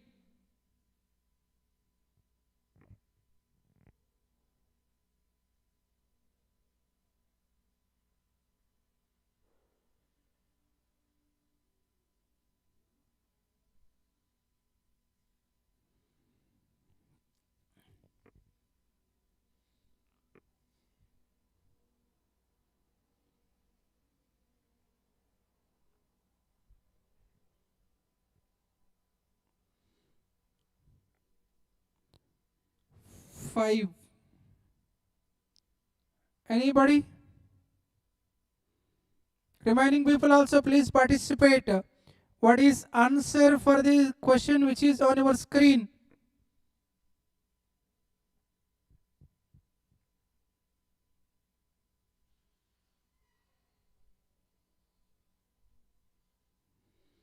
So please tell me your answer in comment section.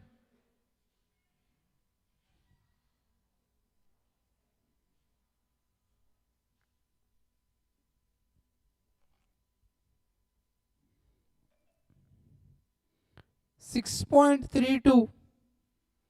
What about remaining people? 5. Definitely I will share this PDF, Lokesh. 11.17.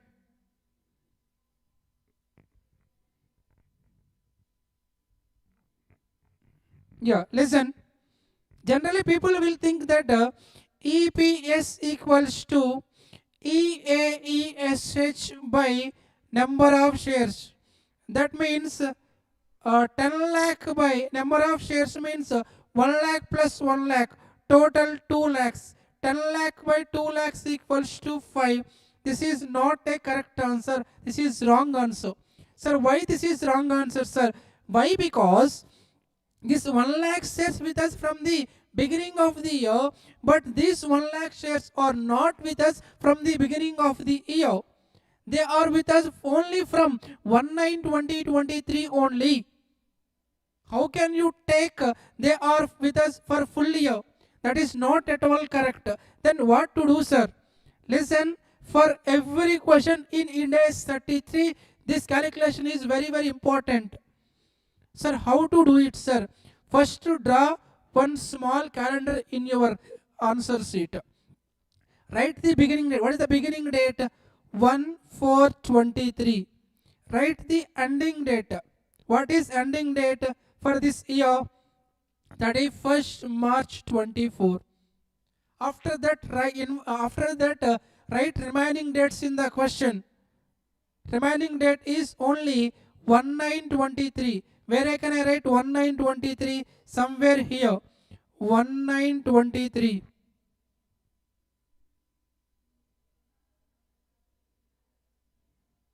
Okay. Then what is the time gap? Find out the time gap. Here, how many months? 4, 5, 6, 7, 8. So 4 to 5, 1 month. 5 to 6, 6 to 7, 7 to 8, 8 to 9. This is 5 months. From here, 9 full months, 10, 11, 12, 1, 2, 3, 7 months. After that, tell me at the beginning of year how many shares we are holding? 1 lakh shares. Here it will become 2 lakh shares. Therefore, how many shares in this period? 1 lakh. How many months we are holding this 1 lakh shares? Only 5 months. After that, what happened? It will become 2 lakhs. How many months? 7/12. Calculate it, everybody. 1 lakh into 5/12. 41,667. Plus 2 lakhs into 7/12. 1,16,667 plus 41,667. Nothing but 1,58,333. This is the correct number of shares. Now EPS equals to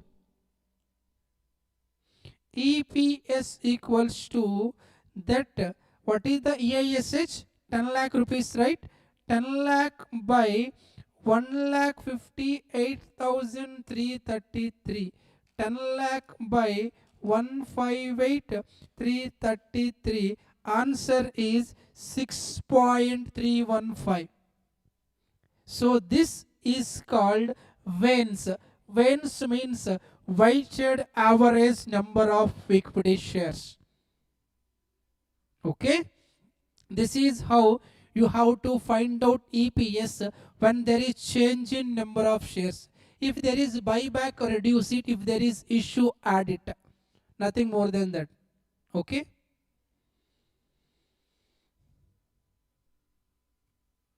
Yeah, everybody with the same knowledge, tell me what is answer for this question.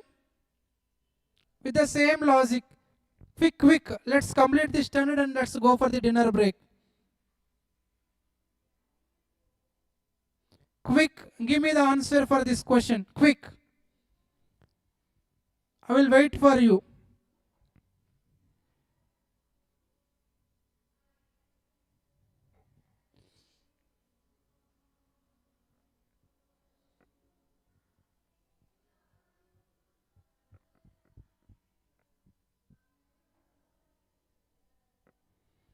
Tomorrow's paper is going to be very easy.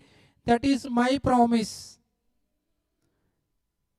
If I am correct, every one of you who have written tomorrow's exam, you will come back and you will share all of your opinion on my review analysis video.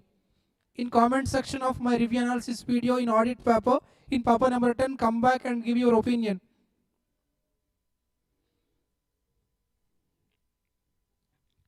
quick, I am asking question number 3 answer. I am waiting for you guys.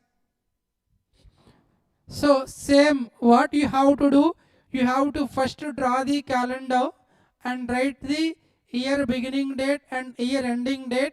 After that, incorporate the remaining dates in the question, and then find out the time gap between those two dates and write what is the year beginning shares and what happened. If there is fresh issue, add it, and find out the weighted average number of shares.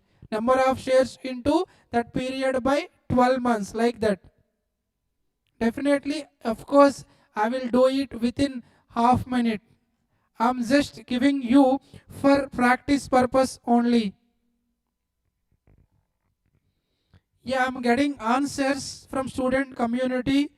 11.70. I think that is correct. Everybody is giving a 11.707 only.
One minute, sir.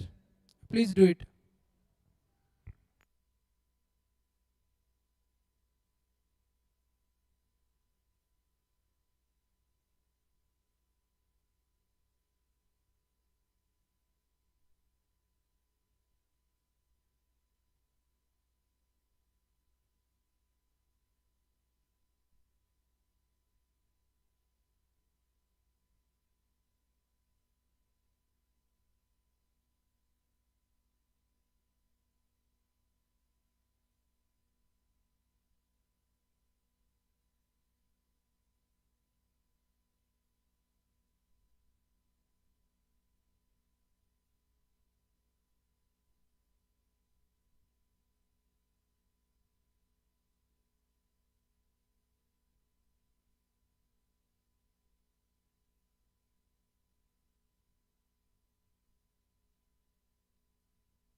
Yeah. Tell me, my dear students, what is the answer? Yes, everybody is correct, my dear students. 11.707 is correct. This is the answer. 11.707.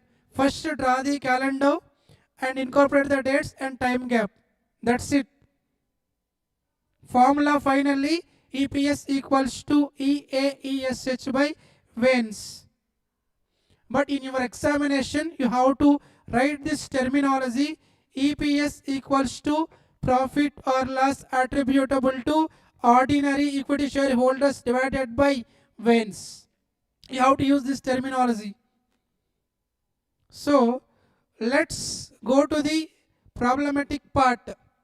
Very easy, sir. This kind of questions you will expect in your main exam. Where is Ind AS 33 open, my dear students? Question number 1 is on your screen. Determine the profit or loss attributable to ordinary equity shareholders. Nothing but they are asking EAESH. I told you there are two ways for finding EAESH. One is by using EBIT, EBIT minus interest, EBT minus tax, EAT minus preference dividend, EAESH.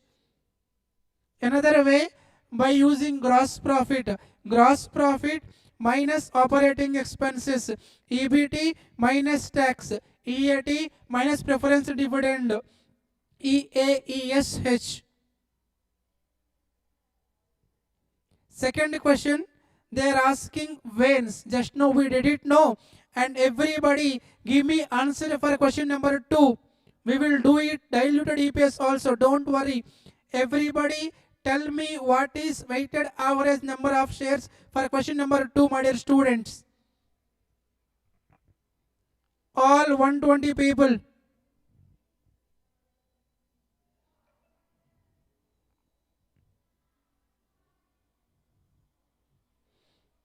Do you need answer for this question? Do you want me to write the answer? Nothing is there. Gross profit 3,50,000 minus 1 lakh, then you will get 2,50,000, then minus tax and minus preference dividend. That's it. Nothing else. And tell me what is Vance for second question? How many number of shares in beginning? 3,600. What I told you? Draw the calendar. Year beginning 1/4/20, year ending 31st March 21. In between, this is 20 actually, printing mistake, 31st August 20.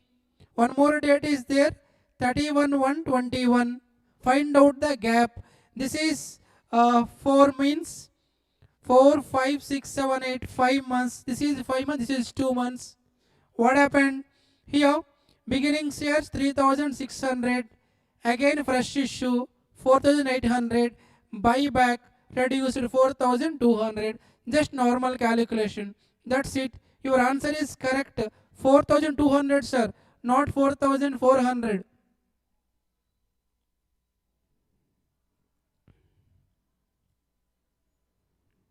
Okay now. So this is basic EPS part, sir. Tell me, what shall I do in basic EPS? Just let me revise in basic EPS.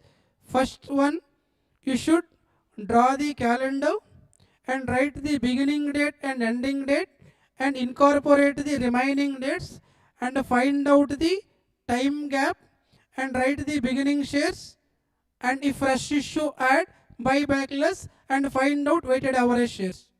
That's it. Okay now.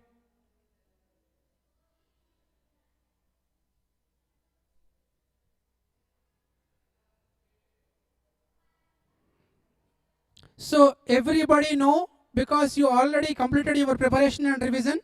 As per Ind AS 33, EPS are two types. One is basic EPS, second one is diluted EPS. Formula for diluted EPS equals to EAESH plus interest minus tax by Vance plus adjusted, nothing but new shares. What is the formula for diluted EPS? EAESH plus interest minus tax divided by Vance plus new shares.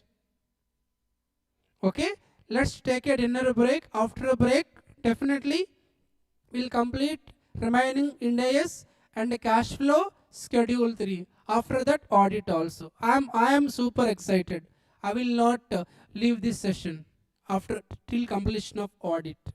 Still, if you there at least 50 members also, I'll continue. No problem for me, because my agenda is to cover all the areas. Many students are there. Those who are not watching right now, they're watching in morning session. So yesterday's live almost 10,000 views. No problem. Let's take a dinner break.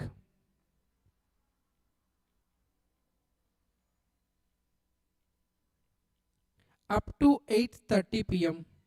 And if anybody, I will share all these materials in my Telegram group. If you have Telegram group, go there and join. If you don't have my Telegram group link, I will share it. Come to Insta and text me. I will share the link.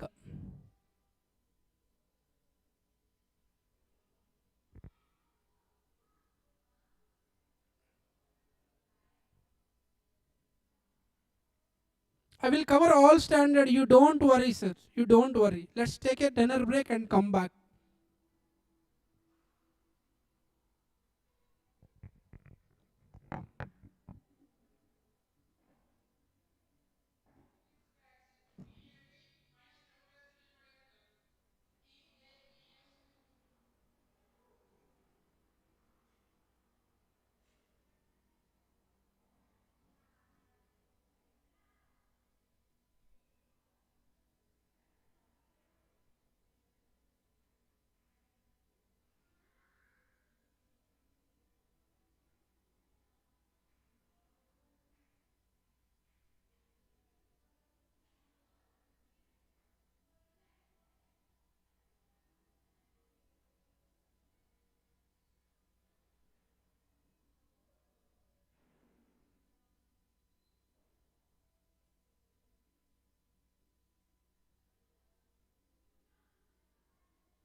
Welcome back. Am I audible?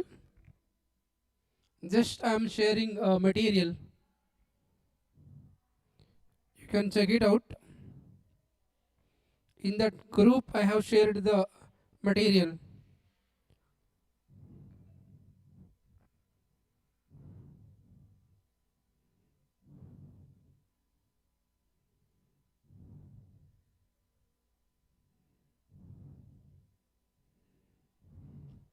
Okay, let's come back.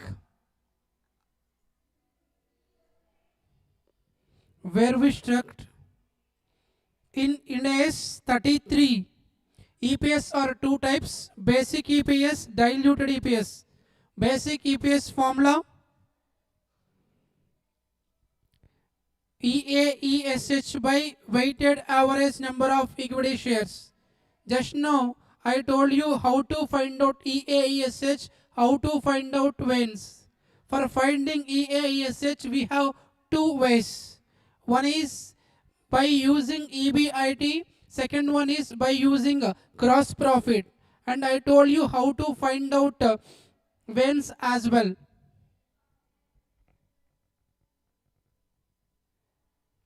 Next one, diluted EPS. Formula for diluted EPS is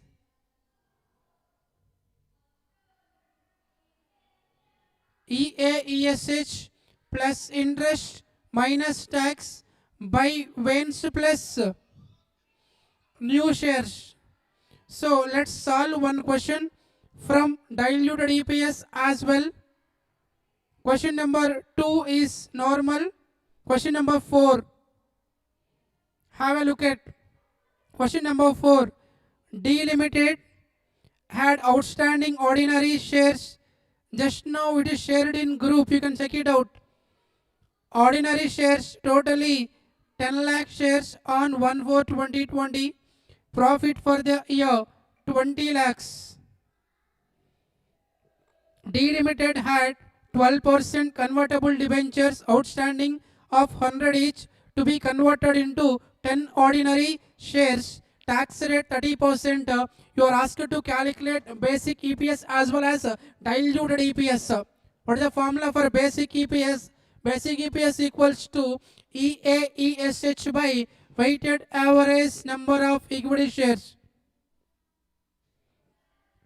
Sir, material is in accounts Guru Varma group, sir. It is shared, it is actually in processing 85%. You can check it out. So now tell me how to find out basic EPS here. Basic EPS means 20 lakhs by 10 lakhs. 20 lakhs by 10 lakhs equals to 2 rupees. I will write the answer for you. No problem for me. So here basic EPS equals to 20 lakh by 10 lakhs equals to 2 rupees. Next one, they are also asking diluted EPS. Diluted EPS equals to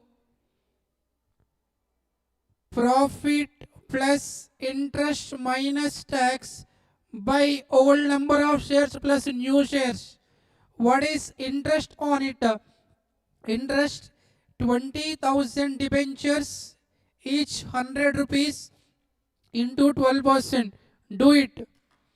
20,000 into 100 into 12% means 2,40,000. Okay. What is the tax on it? Tax how much? 30% into 30%. Tax is 72,000. That means here we have to write plus 2,40,000 minus 72,000 by new shares. New shares means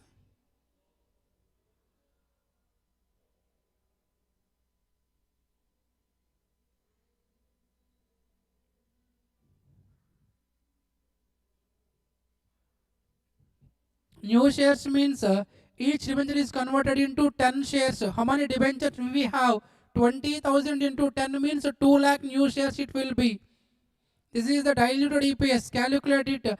20 lakh plus 2,40,000 minus 72,000 by 12 lakhs. Answer is 1.806. Yes, we are correct. This is how we have to find out diluted EPS. Okay. Next one, question number 5. 99% they will ask question from this standard only. Consider the following information. Net profit they have given 86,50,000. Maybe they may ask Ind AS 2 also. Ind AS 1, 10, 37, no, chances are very less. Still I have covered those in my marathon. Go there and check once. So net profit 86,50,000. Share capital 25 lakh shares. And debentures 1 lakh debentures issued on so and so date. Similar to the previous problem. Here the only difference is issue date is different. What is issued date? 31st/9/2020. Okay. And what is the net profit? 86,50,000. I told you what to do. Plus interest minus tax. What is the interest rate here?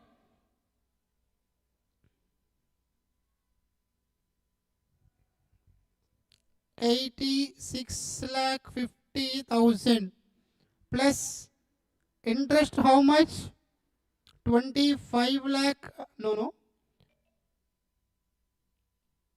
1 lakh debentures, 100 rupees, 10%. 1 lakh into 100 into 10%. But they are not with us for full year. We issued on 31st/9/2020 only. That means they are with us only for 6 months. 10, 11, 12, 1, 2, 3 into 6 by 12. That means 1 lakh into 100 into 10% into 6 by 12. There the interest is only 5 lakh, not 10 lakhs. So plus interest 5 lakh minus tax on it. 5 lakh into what is the interest rate? Interest rate is 30%. 5 lakh into 30% means 1,50,000. This is the total numerator. 86,50,000 plus 5 lakh minus 1,50,000. How much? 90 lakh. But denominator is old shares. How much old shares? 25 lakh. Plus new shares how much? 10 shares for each debenture. How many debentures we have? How many debentures? 1 lakh into 10. 10 lakh debentures. Existing number of shares 20 lakh. So 20 lakh plus 10 lakh. Totally 90 lakh by 30 lakh equals to 3 rupees. Okay.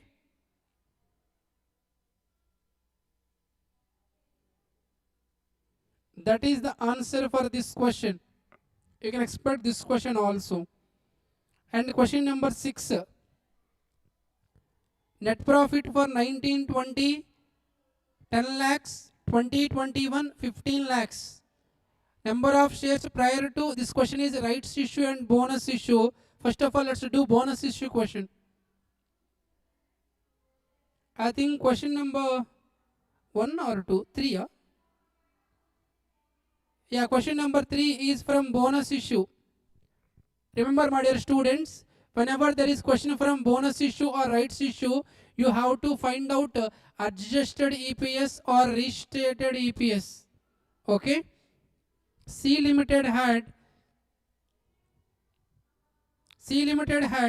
10 lakh ordinary shares outstanding as on 1/4/2020.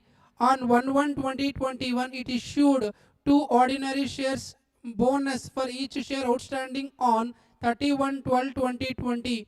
Profit for the year 1920 9 lakh, 2021 30 lakh. Calculate basic EPS and adjusted EPS. First one, 1920 profit is 9 lakh. 2021 profit is 30 lakhs. At the same time, number of ordinary shares at the beginning. That means at this point of time, basic EPS equals to 9 lakh by 10 lakh 0.9 at the year of 1920. Now what happened? We issued bonus shares. How many bonus shares? 2 ordinary shares for each shares. That means 1 lakh, 10 lakh into 2, 20 lakh. Then number of shares will become 30 lakhs. Then here basic EPS 30 lakh by 30 lakh equals to 1 rupee per share. But we need to find out adjusted EPS. Adjusted EPS means in previous year also. In previous year numerator same, change the denominator. That means 9 lakh by 30 lakh 0.3. That means this is called adjusted EPS or restated EPS. So whenever there is bonus issue or rights issue, you have to find out previous year EPS once again.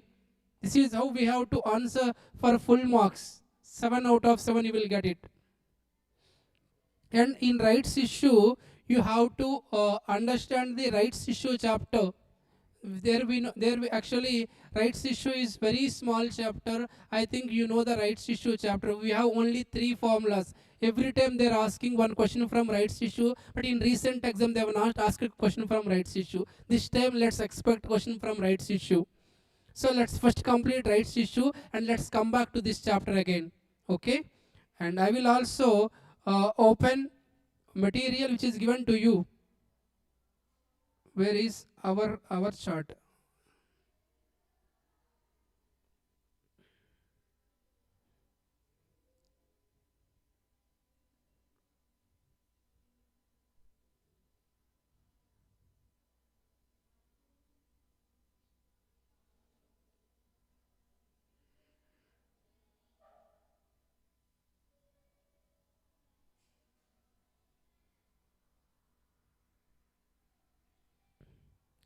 Okay, let's go to the rights issue. We'll cover it and we'll come back to the Ind AS 33 again.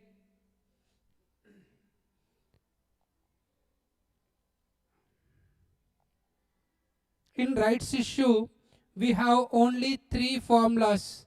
First formula, theoretical market value equals to existing number of shares into current market price plus number of rights issue shares into rights issue price divided by total number of shares after rights issue. Second formula, value of right equals to MP minus TMP.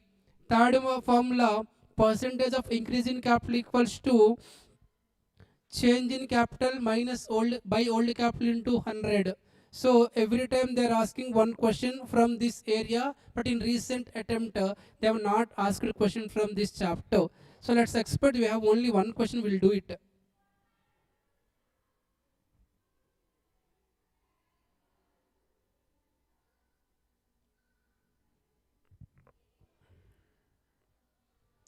So MCQs, already I have recorded one video which is available on YouTube. Just before going to exam, just check that video once. Have a look. Only one question from this chapter, rights issue. If they ask you, you will get 7 out of 7. Very easy. What is the question? A company is planning to raise funds by issuing so and so. Existing capital is 50 lakh rupees and current market price is 42 rupees, and they are offering right to buy 2 shares for every 5 shares, each share at 11 rupees. You are required to calculate theoretical market price TMP. Formula, existing number of shares. How many shares you should have? You should have 5 shares. This 5 is called existing, 2 is called new share, this 11 is called right issue price RIP, this 42 is called market price. What is the formula for theoretical market value? Existing number of shares into current market price plus number of rights issue shares into rights issue price by total number of shares. 5 into 42 plus 22 by 7. How much? That means 5 into 42 to 10 plus 2 into 11. 232 by 7.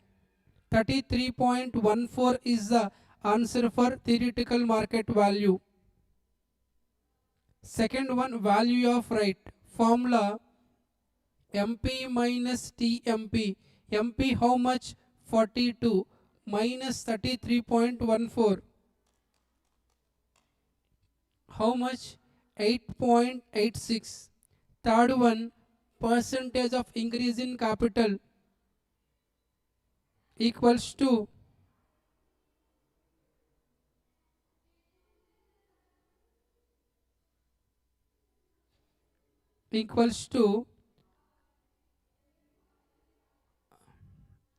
new capital minus old capital by old capital into 100.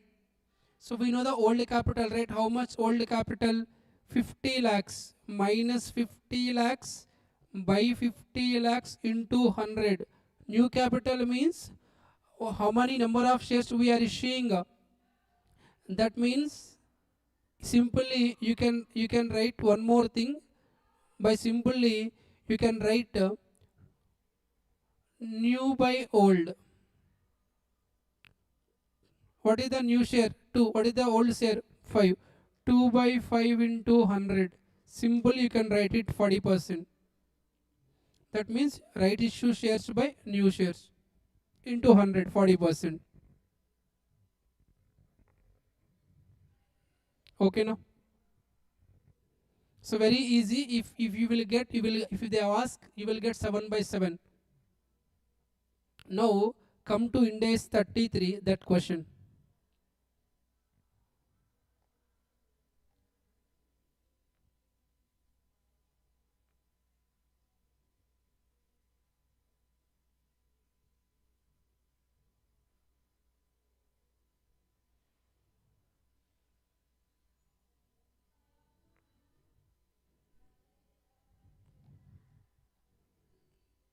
So here also you have to use those formulas, theoretical market value and value of right, but here little bit a different, a small difference is there. I'll tell you what is the difference. Here one date is missing, I think 1/7/2021. First of all, write theoretical market value similar to there. After that, there we found out value of right. Here right factor. What is the formula for value of right?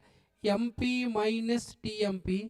Here MP by TMP. Here MP is called as fair value. Fair value and MP both are same here.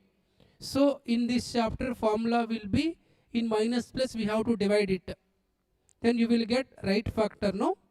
Use this right factor in calculation of basic EPS after rights issue only. I will tell you what is this calculation. Okay. So before that we have earnings 15 lakhs, and before rights issue, actually here date is missing. I have given clarity with respect to date in my marathon. Please go there. Clearly I told you what to do if this they have given this kind of thing. Okay. So you have to apply this factor in post rights issue as well as in retained EPS also. I am expecting either this question or bonus issue for your attempt. My prediction for tomorrow exam from Ind AS 33 is either bonus issue or rights issue question. So out of this, one question is guarantee. Question comes from our material only. In Ind AS 37, have a look at this question once. Question number 3.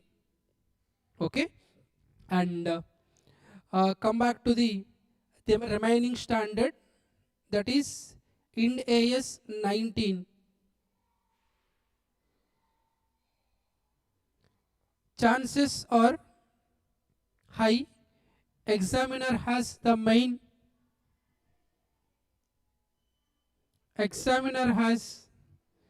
mainly two works. One is he will pick question from Ind AS 33.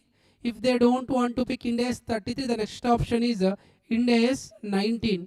Ind AS 19 is employee benefits.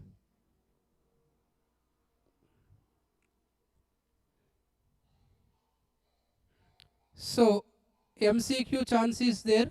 Classification of employee benefits. Totally 4 types of employee benefits as per Ind AS 19. One is short-term employee benefit. Second one is post-employment benefit. Third one is other long-term benefit. Fourth one is termination benefit. They can ask an MCQ. What is that MCQ area? Types of employee benefit. What are those types? Short-term employee benefit, post-employment benefit, other long-term benefit, termination benefit. Okay. Short-term benefit means within the service. That means company has to pay within 12 months or within 1 year from the reporting date. Yeah. Short-term employee benefits means we are expected to be settled within 12 months, like wages, salaries, PF, gratuity. At the same time, paid leaves, paid annual leave or paid sick leave. Third one, profit sharing and bonuses. Last one, non-monetary benefits. These 4 are normally comes under short-term employee benefits.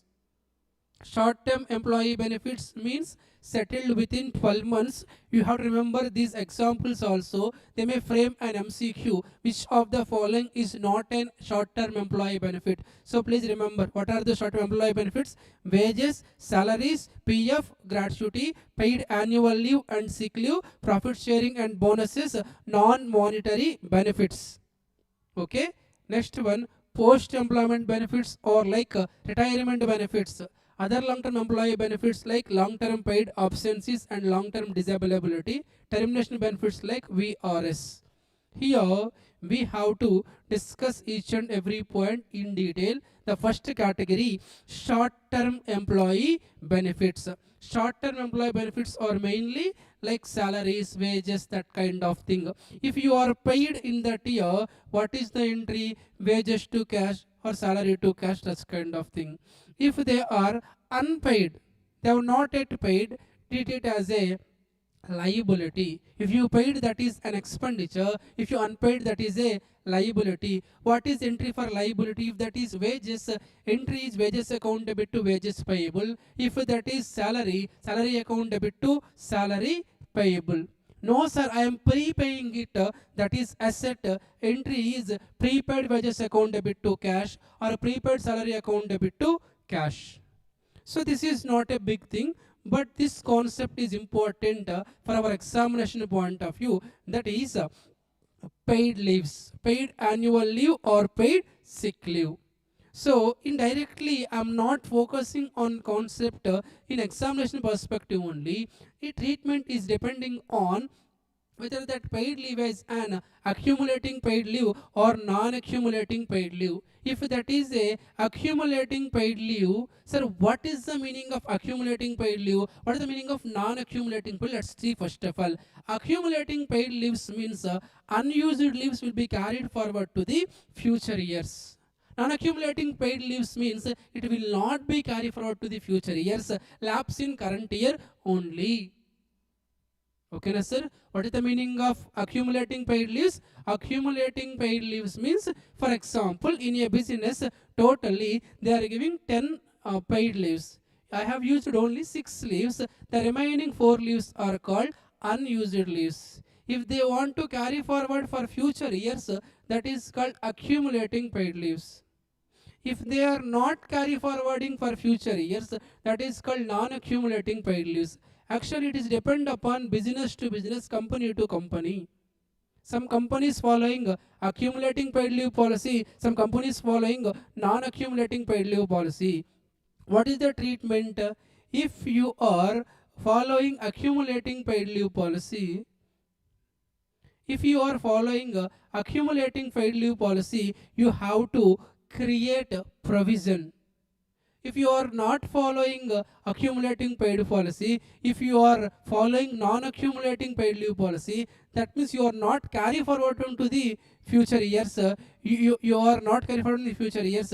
You are just using in that year. So that is the reason you have to just give extra payment to them to number of days extra they have served.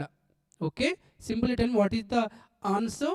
If they are accumulating paid leaves, what we have to do? We have to create provision for it.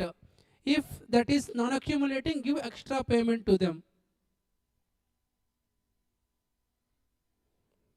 Next one, treatment of profit sharing and bonus. Here also we have to create provision for expected bonus. Entry employee benefit expense account debit to provision for bonus account. So neatly I have drafted the answer. Ind AS 19. You can check it out. Ind AS 19. Next in cash flow only, don't worry. This is question number 1. They are carry forwarding. Then what to do? We have to create provision for unutilized days. Number of employees, 100 employees in that company. Unused leaves per employee 2 days. Salary per day 100 rupees. Expected number of employees avail the unused leaves 10%. Then how much? 100 employees into 10% only, 1 day only 100. I have to create 1000 rupees provision. That's it. Next one, question number 2.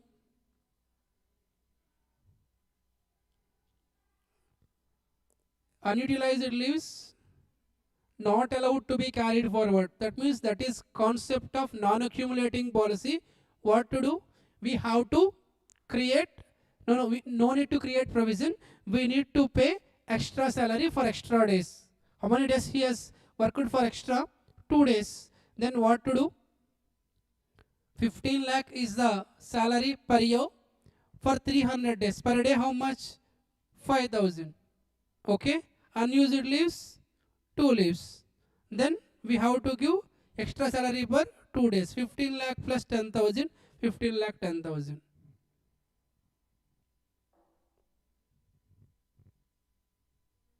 Next one, question number 3. This is recent examination question. Consider the following information. Number of employees 150. Employee turnover rate means how many number of employees are going to leave your organization. 6% means 150 minus 6%. There will be 141 employees. Last year bonus 1 lakh, we are going to increase 7%. That means 1,07,000. Provision will be 1,07,000 into 141. What is entry for it? Employee benefit expense account debit to provision for bonus account.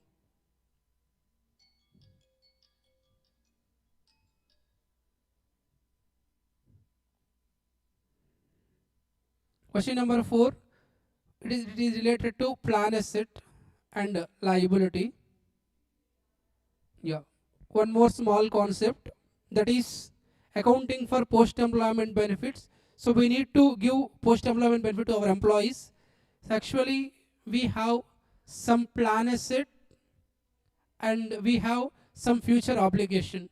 Plan asset means, first of all, the concept is called post-employment benefit plans. Means in future we have to pay huge amount to all of our employees, right? To pay huge amount to all our employees, we are investing somewhere. The investment by the employer to meet future obligation is called plan asset. We have to always compare both plan asset and present value of obligation. If your plan asset is 60 lakh, this obligation is 70 lakh, that answer 10 lakh is called net defined benefit liability. If it is reversed, that is called net defined benefit asset. MCQ important, fair value of plan asset and liability. This is, if your asset is more, answer is asset, net defined benefit asset. If your liability is more, that is net defined benefit liability. Question number 4. Our plan asset is 14.12 lakh, obligation is 15, so 0.80. And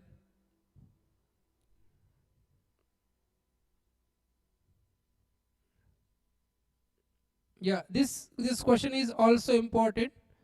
Return on plan assets, we have to take opening balance plus employer contribution minus benefit paid. Compare with it closing balance. The rest is the return on asset. What is this question? I will do it for your clarity. Where it is?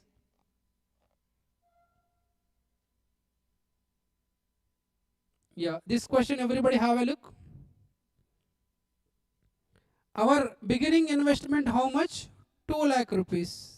Again we invested now. How much we contributed? 70,000. From it how much we paid? 50,000. Then how much should be our balance? 2,20,000. But what is our closing balance? 2,85,000. That means how much profit? 65,000. That's it. So with this, all of our Ind AS are done. So with this, we successfully completed banking, electricity, insurance, which covers 16 marks, and then we have covered Ind AS, which covers 9 marks. Now let me start cash flow statement and then schedule 3, which is 9 plus 16. There we will cover 50 marks. Let's try to complete as soon as possible. So I think you are perfect with these 2 areas. Let me start cash flow statement.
Okay.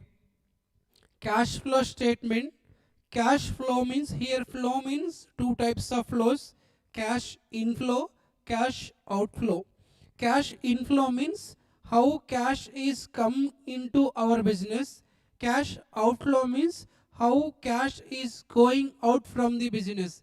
Inflow means comes in, outflow means going out.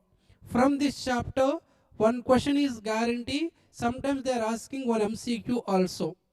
So you know all the basics. I don't want to again cover cash flow statement basics. So there are 2 standards: AS number 3, Ind AS number 7. Tell me what is the Ramcharan? What happened?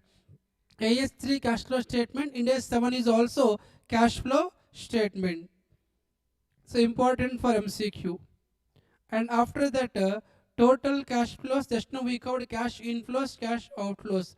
Total cash inflows means how cash incoming into your business. Cash outflow means how cash is outgoing from your business.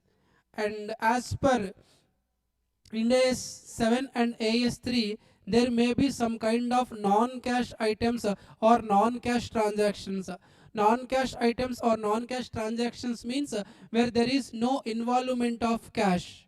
For example, depreciation, bad debts, loss on sale of asset, profit on sale of asset, credit sales, credit purchase. All these are non-cash item. There is no involvement of cash. Some of you may got a doubt, sir, how profit on sale of asset or loss on sale of asset is a non-cash item? That is, I can't cover in this war room. That is regular class concept actually. So before that, before entering into the direct and indirect methods, people are asking, before entering into that methods, first of all, as per AS 3 and Ind AS 7, the total transactions are divided into 2 categories: three categories actually. What are those three categories? Operating activities, investing activities, financing activities. As a student, you should identify what is operating activity, what is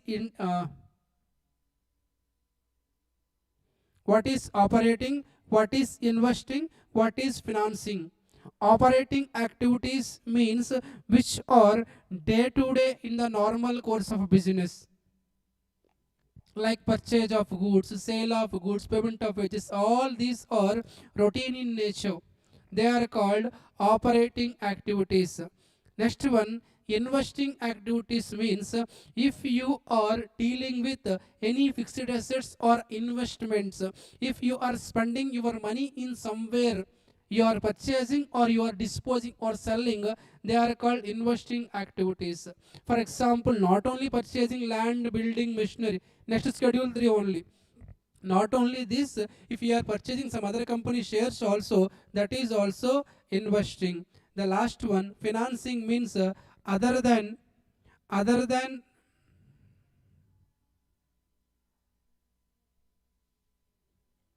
other than operating and investing, nothing but it is related to capital and liabilities.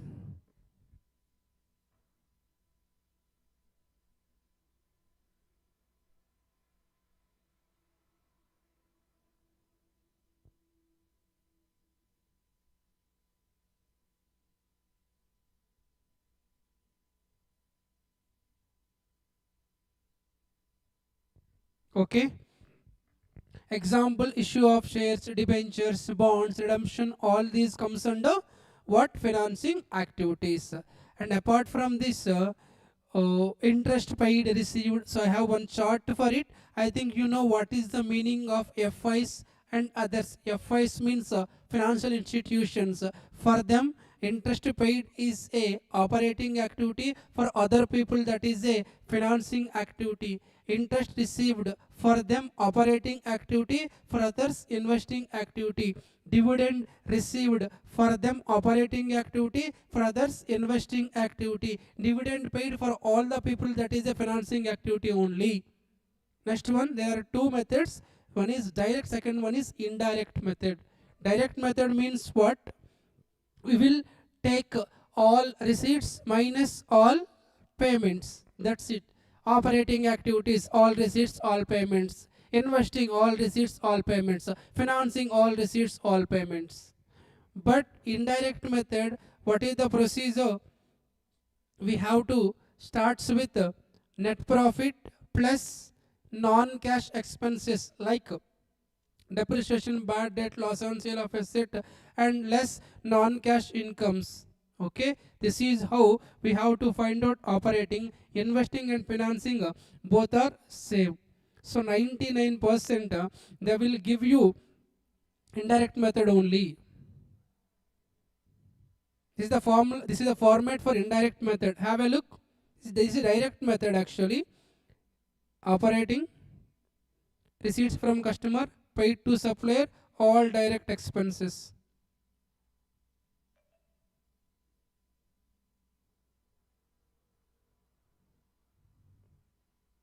Indirect method format, all non-cash add, non-cash less, and working capital adjustments. Yeah, this is the format. Net profit, what we have to add? All non-cash expenses like bad debt, depreciation, loss on sale of asset. At the same time, we have to add interest and dividend. What we have to less? Non-cash incomes like profit on sale of asset and non-operating incomes like dividend and interest. Then you will get before working capital adjustment. Working capital means current asset and current liability. Remember only one thing, if your current asset decreases, add. Sir, why should I add, sir? For example, stock is there, that is your current asset. It is decreasing means what? You are selling it, you are receiving money. Remaining are opposite, increasing less. Liabilities increasing, add, decreasing less. That's it. Very, very easy. So, just now, this is direct method, question number 6. And indirect method is very easy. Question number 8. In our material, where is cash flow statement?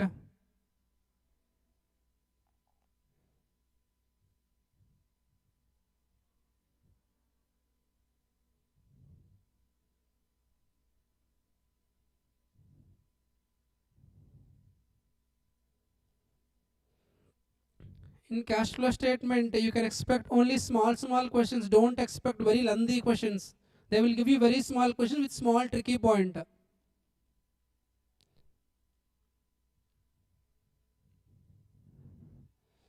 I think in main questions, question number 8.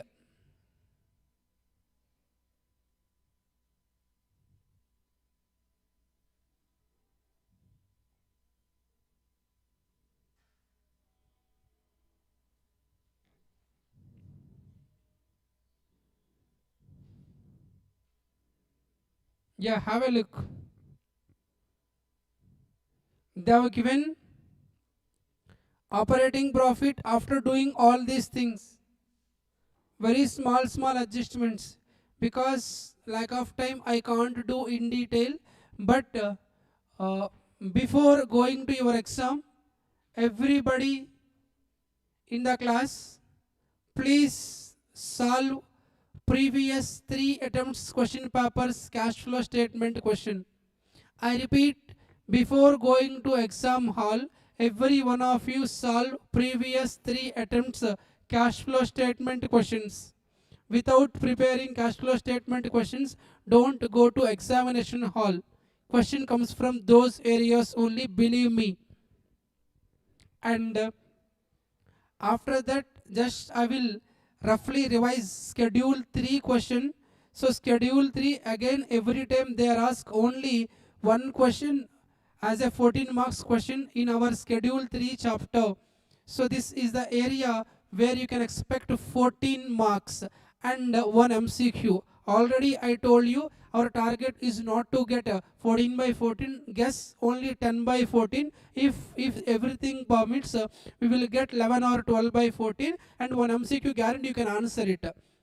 So there are small areas for MCQs. Section number 128, subsect 128. What this section says? This section says every company should maintain books of accounts. And section number 129 subsection 1 says every company has to prepare financial statements. It includes, in as per Ind AS 1, balance sheet, P&L, cash flow, SOCI, notes. 129 subsection 2 says you have to place before board of directors at ACM. 129 subsection 3 says you have to prepare cash flow statement. My dear students, now I am going to explain next half an hour. Please pay more attention. You will get minimum 7 marks from next half an hour. So before that, schedule 3 has 3 divisions: division 1, division 2, division 3. In division 1 is for accounting standard followers, division 2 is for Ind AS followers, division 3 is for NBFC followers. So this is important for MCQ. Schedule 3 again divided into 2 parts. Part 1 is balance sheet, part 2 is P&L account, or you can call it as a part A balance sheet, part 2 P&L. Again important for MCQ. Definitely in MCQ you can answer very easily. They will ask questions on current asset, current liability definition only, nothing more than that. I think you know the definition of current asset, within 12 months or within OCP. I think you know all these current liability definitions, no need to discuss. So next 20 minutes I will discuss schedule 3 balance sheet format and P&L account format. Even though you don't know anything in the question, just write the format and incorporate some data. You will get minimum 7 or 8 marks out of 14 marks question.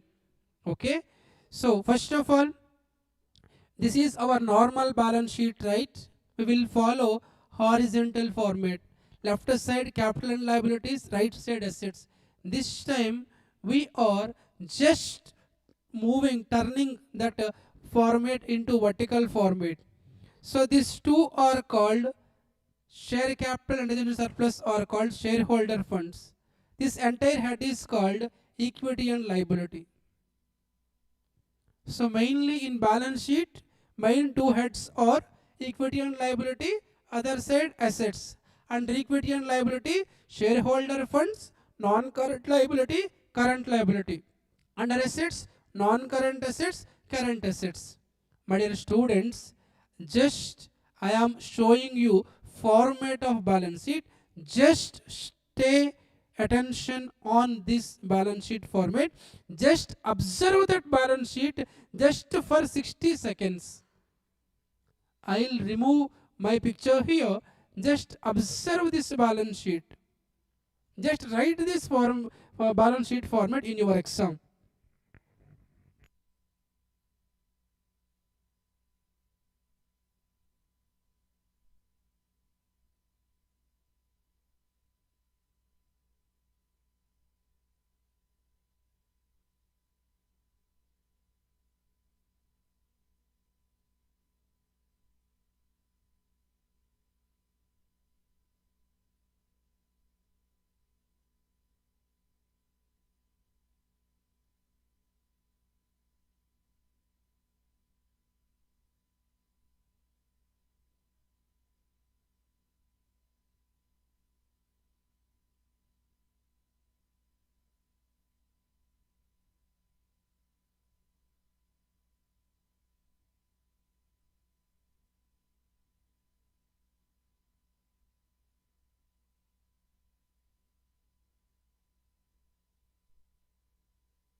Okay.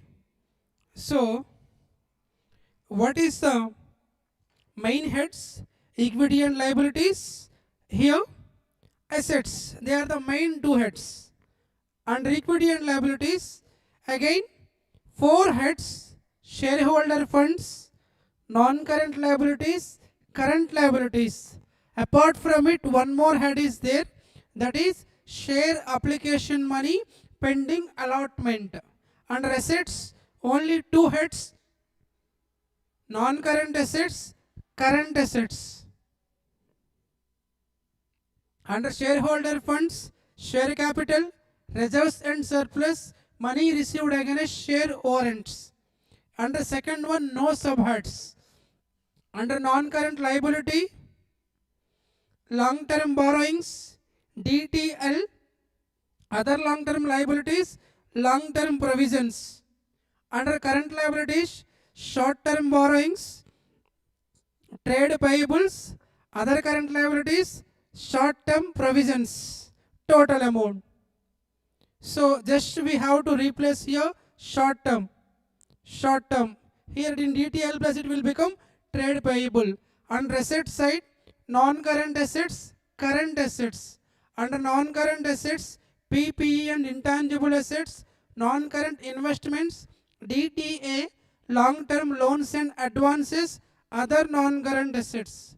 Again under PPE and intangible assets, PPE, intangible assets, capital work in progress, intangible assets under development.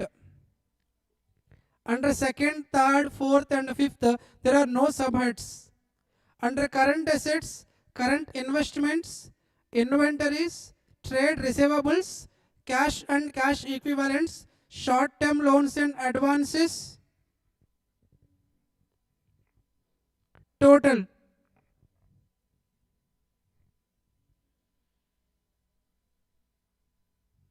Yes, you can clear.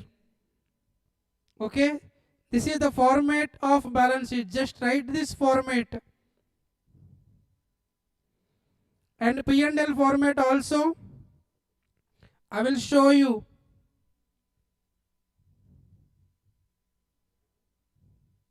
Only two incomes: revenue from operations, other income. You will get total income. 7 expenses. They are cost of material consumed, purchase of stock in trade, changes in inventory, DEF, employee benefit expenses, finance cost, depreciation, other expenses, total expenses. Remaining all you can ignore, no issue at all. At least write this format and write direct information. You can directly answer. No other option, you have to remember it. Please check twice before going to exam hall. Nothing more than that. Okay? Next one, I will tell you important areas in audit now. After that, I will tell you how to prepare, how to present the examination paper, and I will give you tips and I will close the session. Today I will close early only because you will have more time to prepare.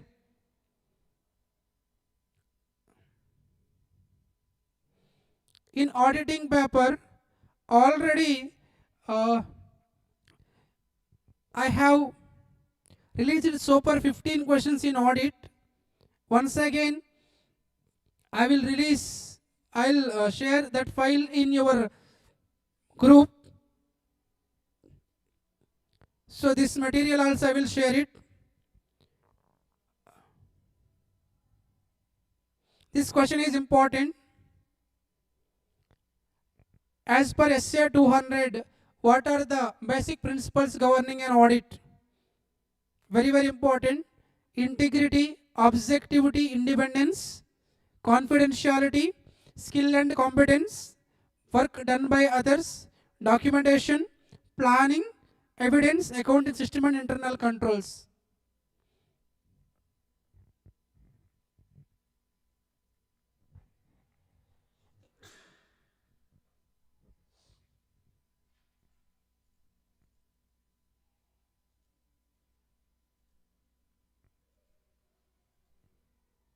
Second one, all this is not important. For MCQ, they may ask types of audit, ignore. And I will tell you one question here only. Standards on auditing.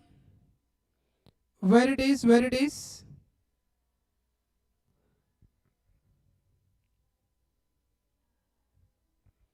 I think you know the standard numbers, right?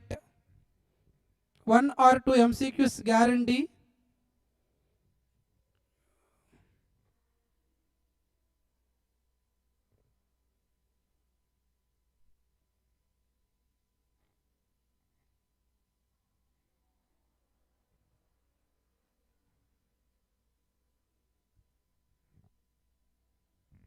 Just give me 1 minute, I'll open standards.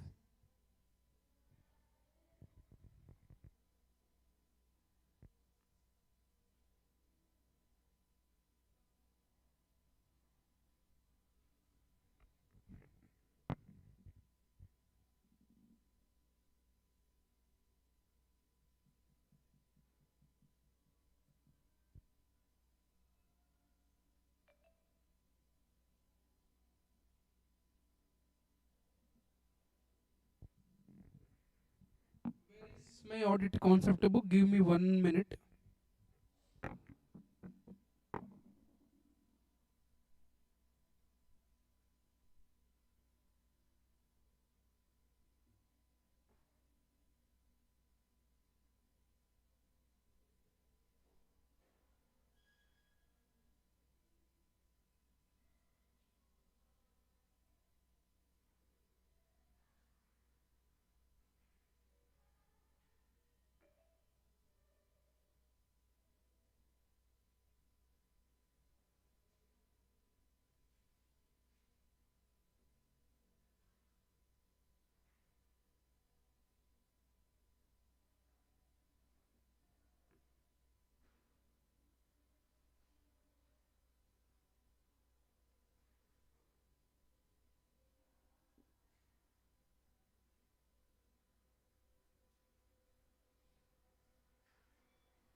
Yeah, I'm opening it. Standards on auditing. You will get 1 to 2 MCQs from here.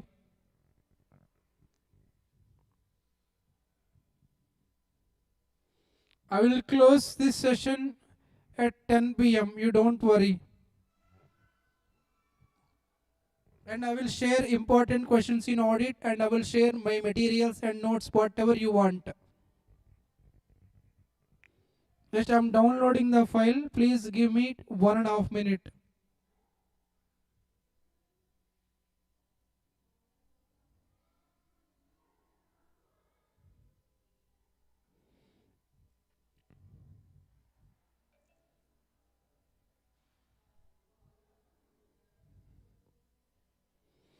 Tomorrow, everybody who are watching this live, if your paper is done, please come to my review video, and on your comment section give me your opinion. 1 minute more, I'm downloading that material. And I will share 15 important questions in audit. Please only read those 15 questions before going to exam. One question NFRA and internal financial control over FR. Out of 2 questions, 1 question is guarantee. And company audit, cost audit, CS audit, appointment of auditors, 1 question is guarantee. CRA forms, CRA 1, CRA 2, CRA 3, CRA 4, 1 MCQ is guarantee. All are my predictions. CRA 1, CRA 2, CRA 3, CRA 4, 1 MCQ guarantee. Standards on auditing, 1 or 2 MCQs guarantee. And standard numbers and section numbers also. Section numbers with respect to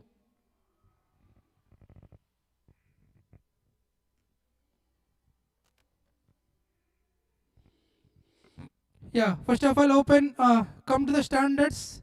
So one or 2 MCQs guarantee from here. If you need in detail, go to marathon. SR 200, remember objectives of auditor. 210 quality control. 220 terms of audit engagement. 230 documentation. 240 fraud. 250 laws and regulation. 260 TCWZ. 265 deficiencies in internal control with TCWZ. 299 joint audit. 300 planning. 315 identifying and assessing risk of material misstatement. 320 materiality. 330 responses. 402 service organization. 450 evaluation of misstatements. 500 audit evidence. 501 selected items. 505 external confirmation. 510 initial audit engagement. 520 analytical procedure. 530 audit sampling.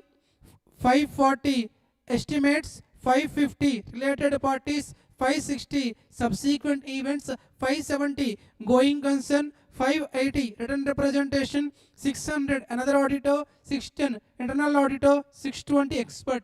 Actually, in my regular class and in my marathon, there I clearly has given some tips how to remember all these standard numbers. Okay, because this is war room session, we can't go beyond it. So from this 1 or 2 questions guarantee from these numbers. Ignore types of audit chapter. From audit engagement, this question is important. Contents of audit engagement letter. After that, this is very important. Permanent audit file versus current audit file. Either they may ask full question or else in MCQ. You have to identify which are permanent, which are current audit file. Before going to examination hall, please go and check MCQs with respect to corporate accounting and audit part. And this is also important. Evidences are based on nature, 2 types, 3 types, documentary, oral, visual, on source, internal and external. This is also important question. Various methods to obtain audit evidence: inspection, observation, inquiry, confirmation, computation, analytical procedures. Audit notebook is also important. Contents of audit notebook. In audit risk for theory question for MCQ, sorry, inherent risk, audit risk equals to inherent risk into control risk in deduction risk. Financial risks are not a risk. Business risks are also not a risk.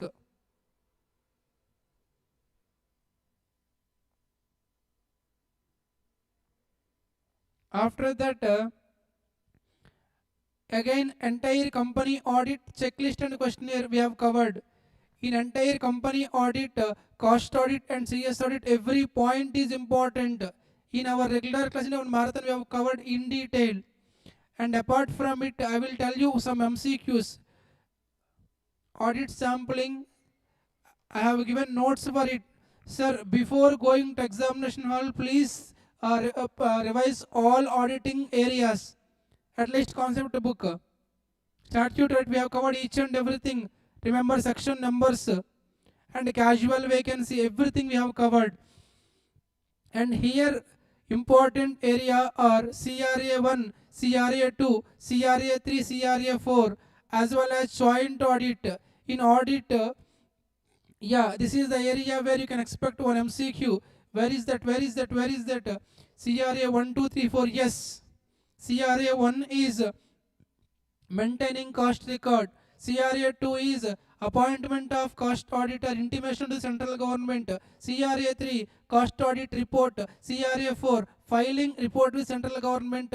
One MCQ chances are very, very, very, very high. CRA 1, 2, 3, 4 and secretarial audit, section number 204. For various items of financial statements, in detail I have covered. So for your clarity and confirmation, I will share all the files in our group. So before winding up, let me tell you some benefits or some tomorrow's points to be stressed or noticed. So first of all,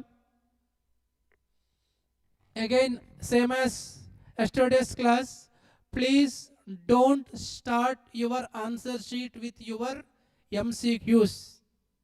If you observe, today's MCQs are not easy. Okay? So don't start with it. So start with either banking, electricity, insurance. After that, Ind AS. Then you will get confidence, then go to MCQs. First 3 questions, they should be 100% accurate. Before going to examination hall, audit, check once. And I will share super 15 questions in audit. Please check those 15 questions. Okay? And everybody, let's end this session. You will have lot of time. Please revise all the topics. Okay? I hope this is enough. Of course, for clearing exam, one night or one session is not enough.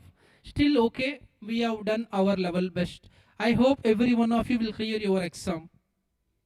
I'll wish you will meet in final level. I hope so. Okay? Yeah. Thank you so much, every one of you who has not joined in our group. Message me. I will share link over there. This is my ID. Varma_151. Text me. I'll share in Insta. I will share the Telegram group link and join over there. I'll share all the files. Those who have any doubts, you can ask me in that group. I will be available up to 12 p.m. At morning, I'll be wake up at 7 or 7:30. I'll be helpful to you through that group. Okay. Thank you so much. I will share each and every data. I hope you will rock tomorrow exam. My predictions are. First of all, audit of different types of institutions. One question is guarantee, and in MCQs, local self-governments, local urban self-governments, and CRA 1, 2, 3, 4, and standard numbers. Very, very important. And section number 204 especially. In questions, banking, electricity, insurance, Ind AS 33 or Ind AS 19. Maximum question power will comes in the same manner. Okay. Thank you. I'll be helpful to you. Thank you so much. Good night. No, not a good night. You have to read it. Yeah. Thank you. Bye. Say bye, everybody.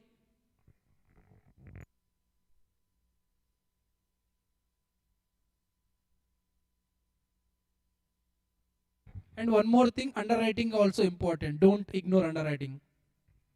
If you need, I will share the notes.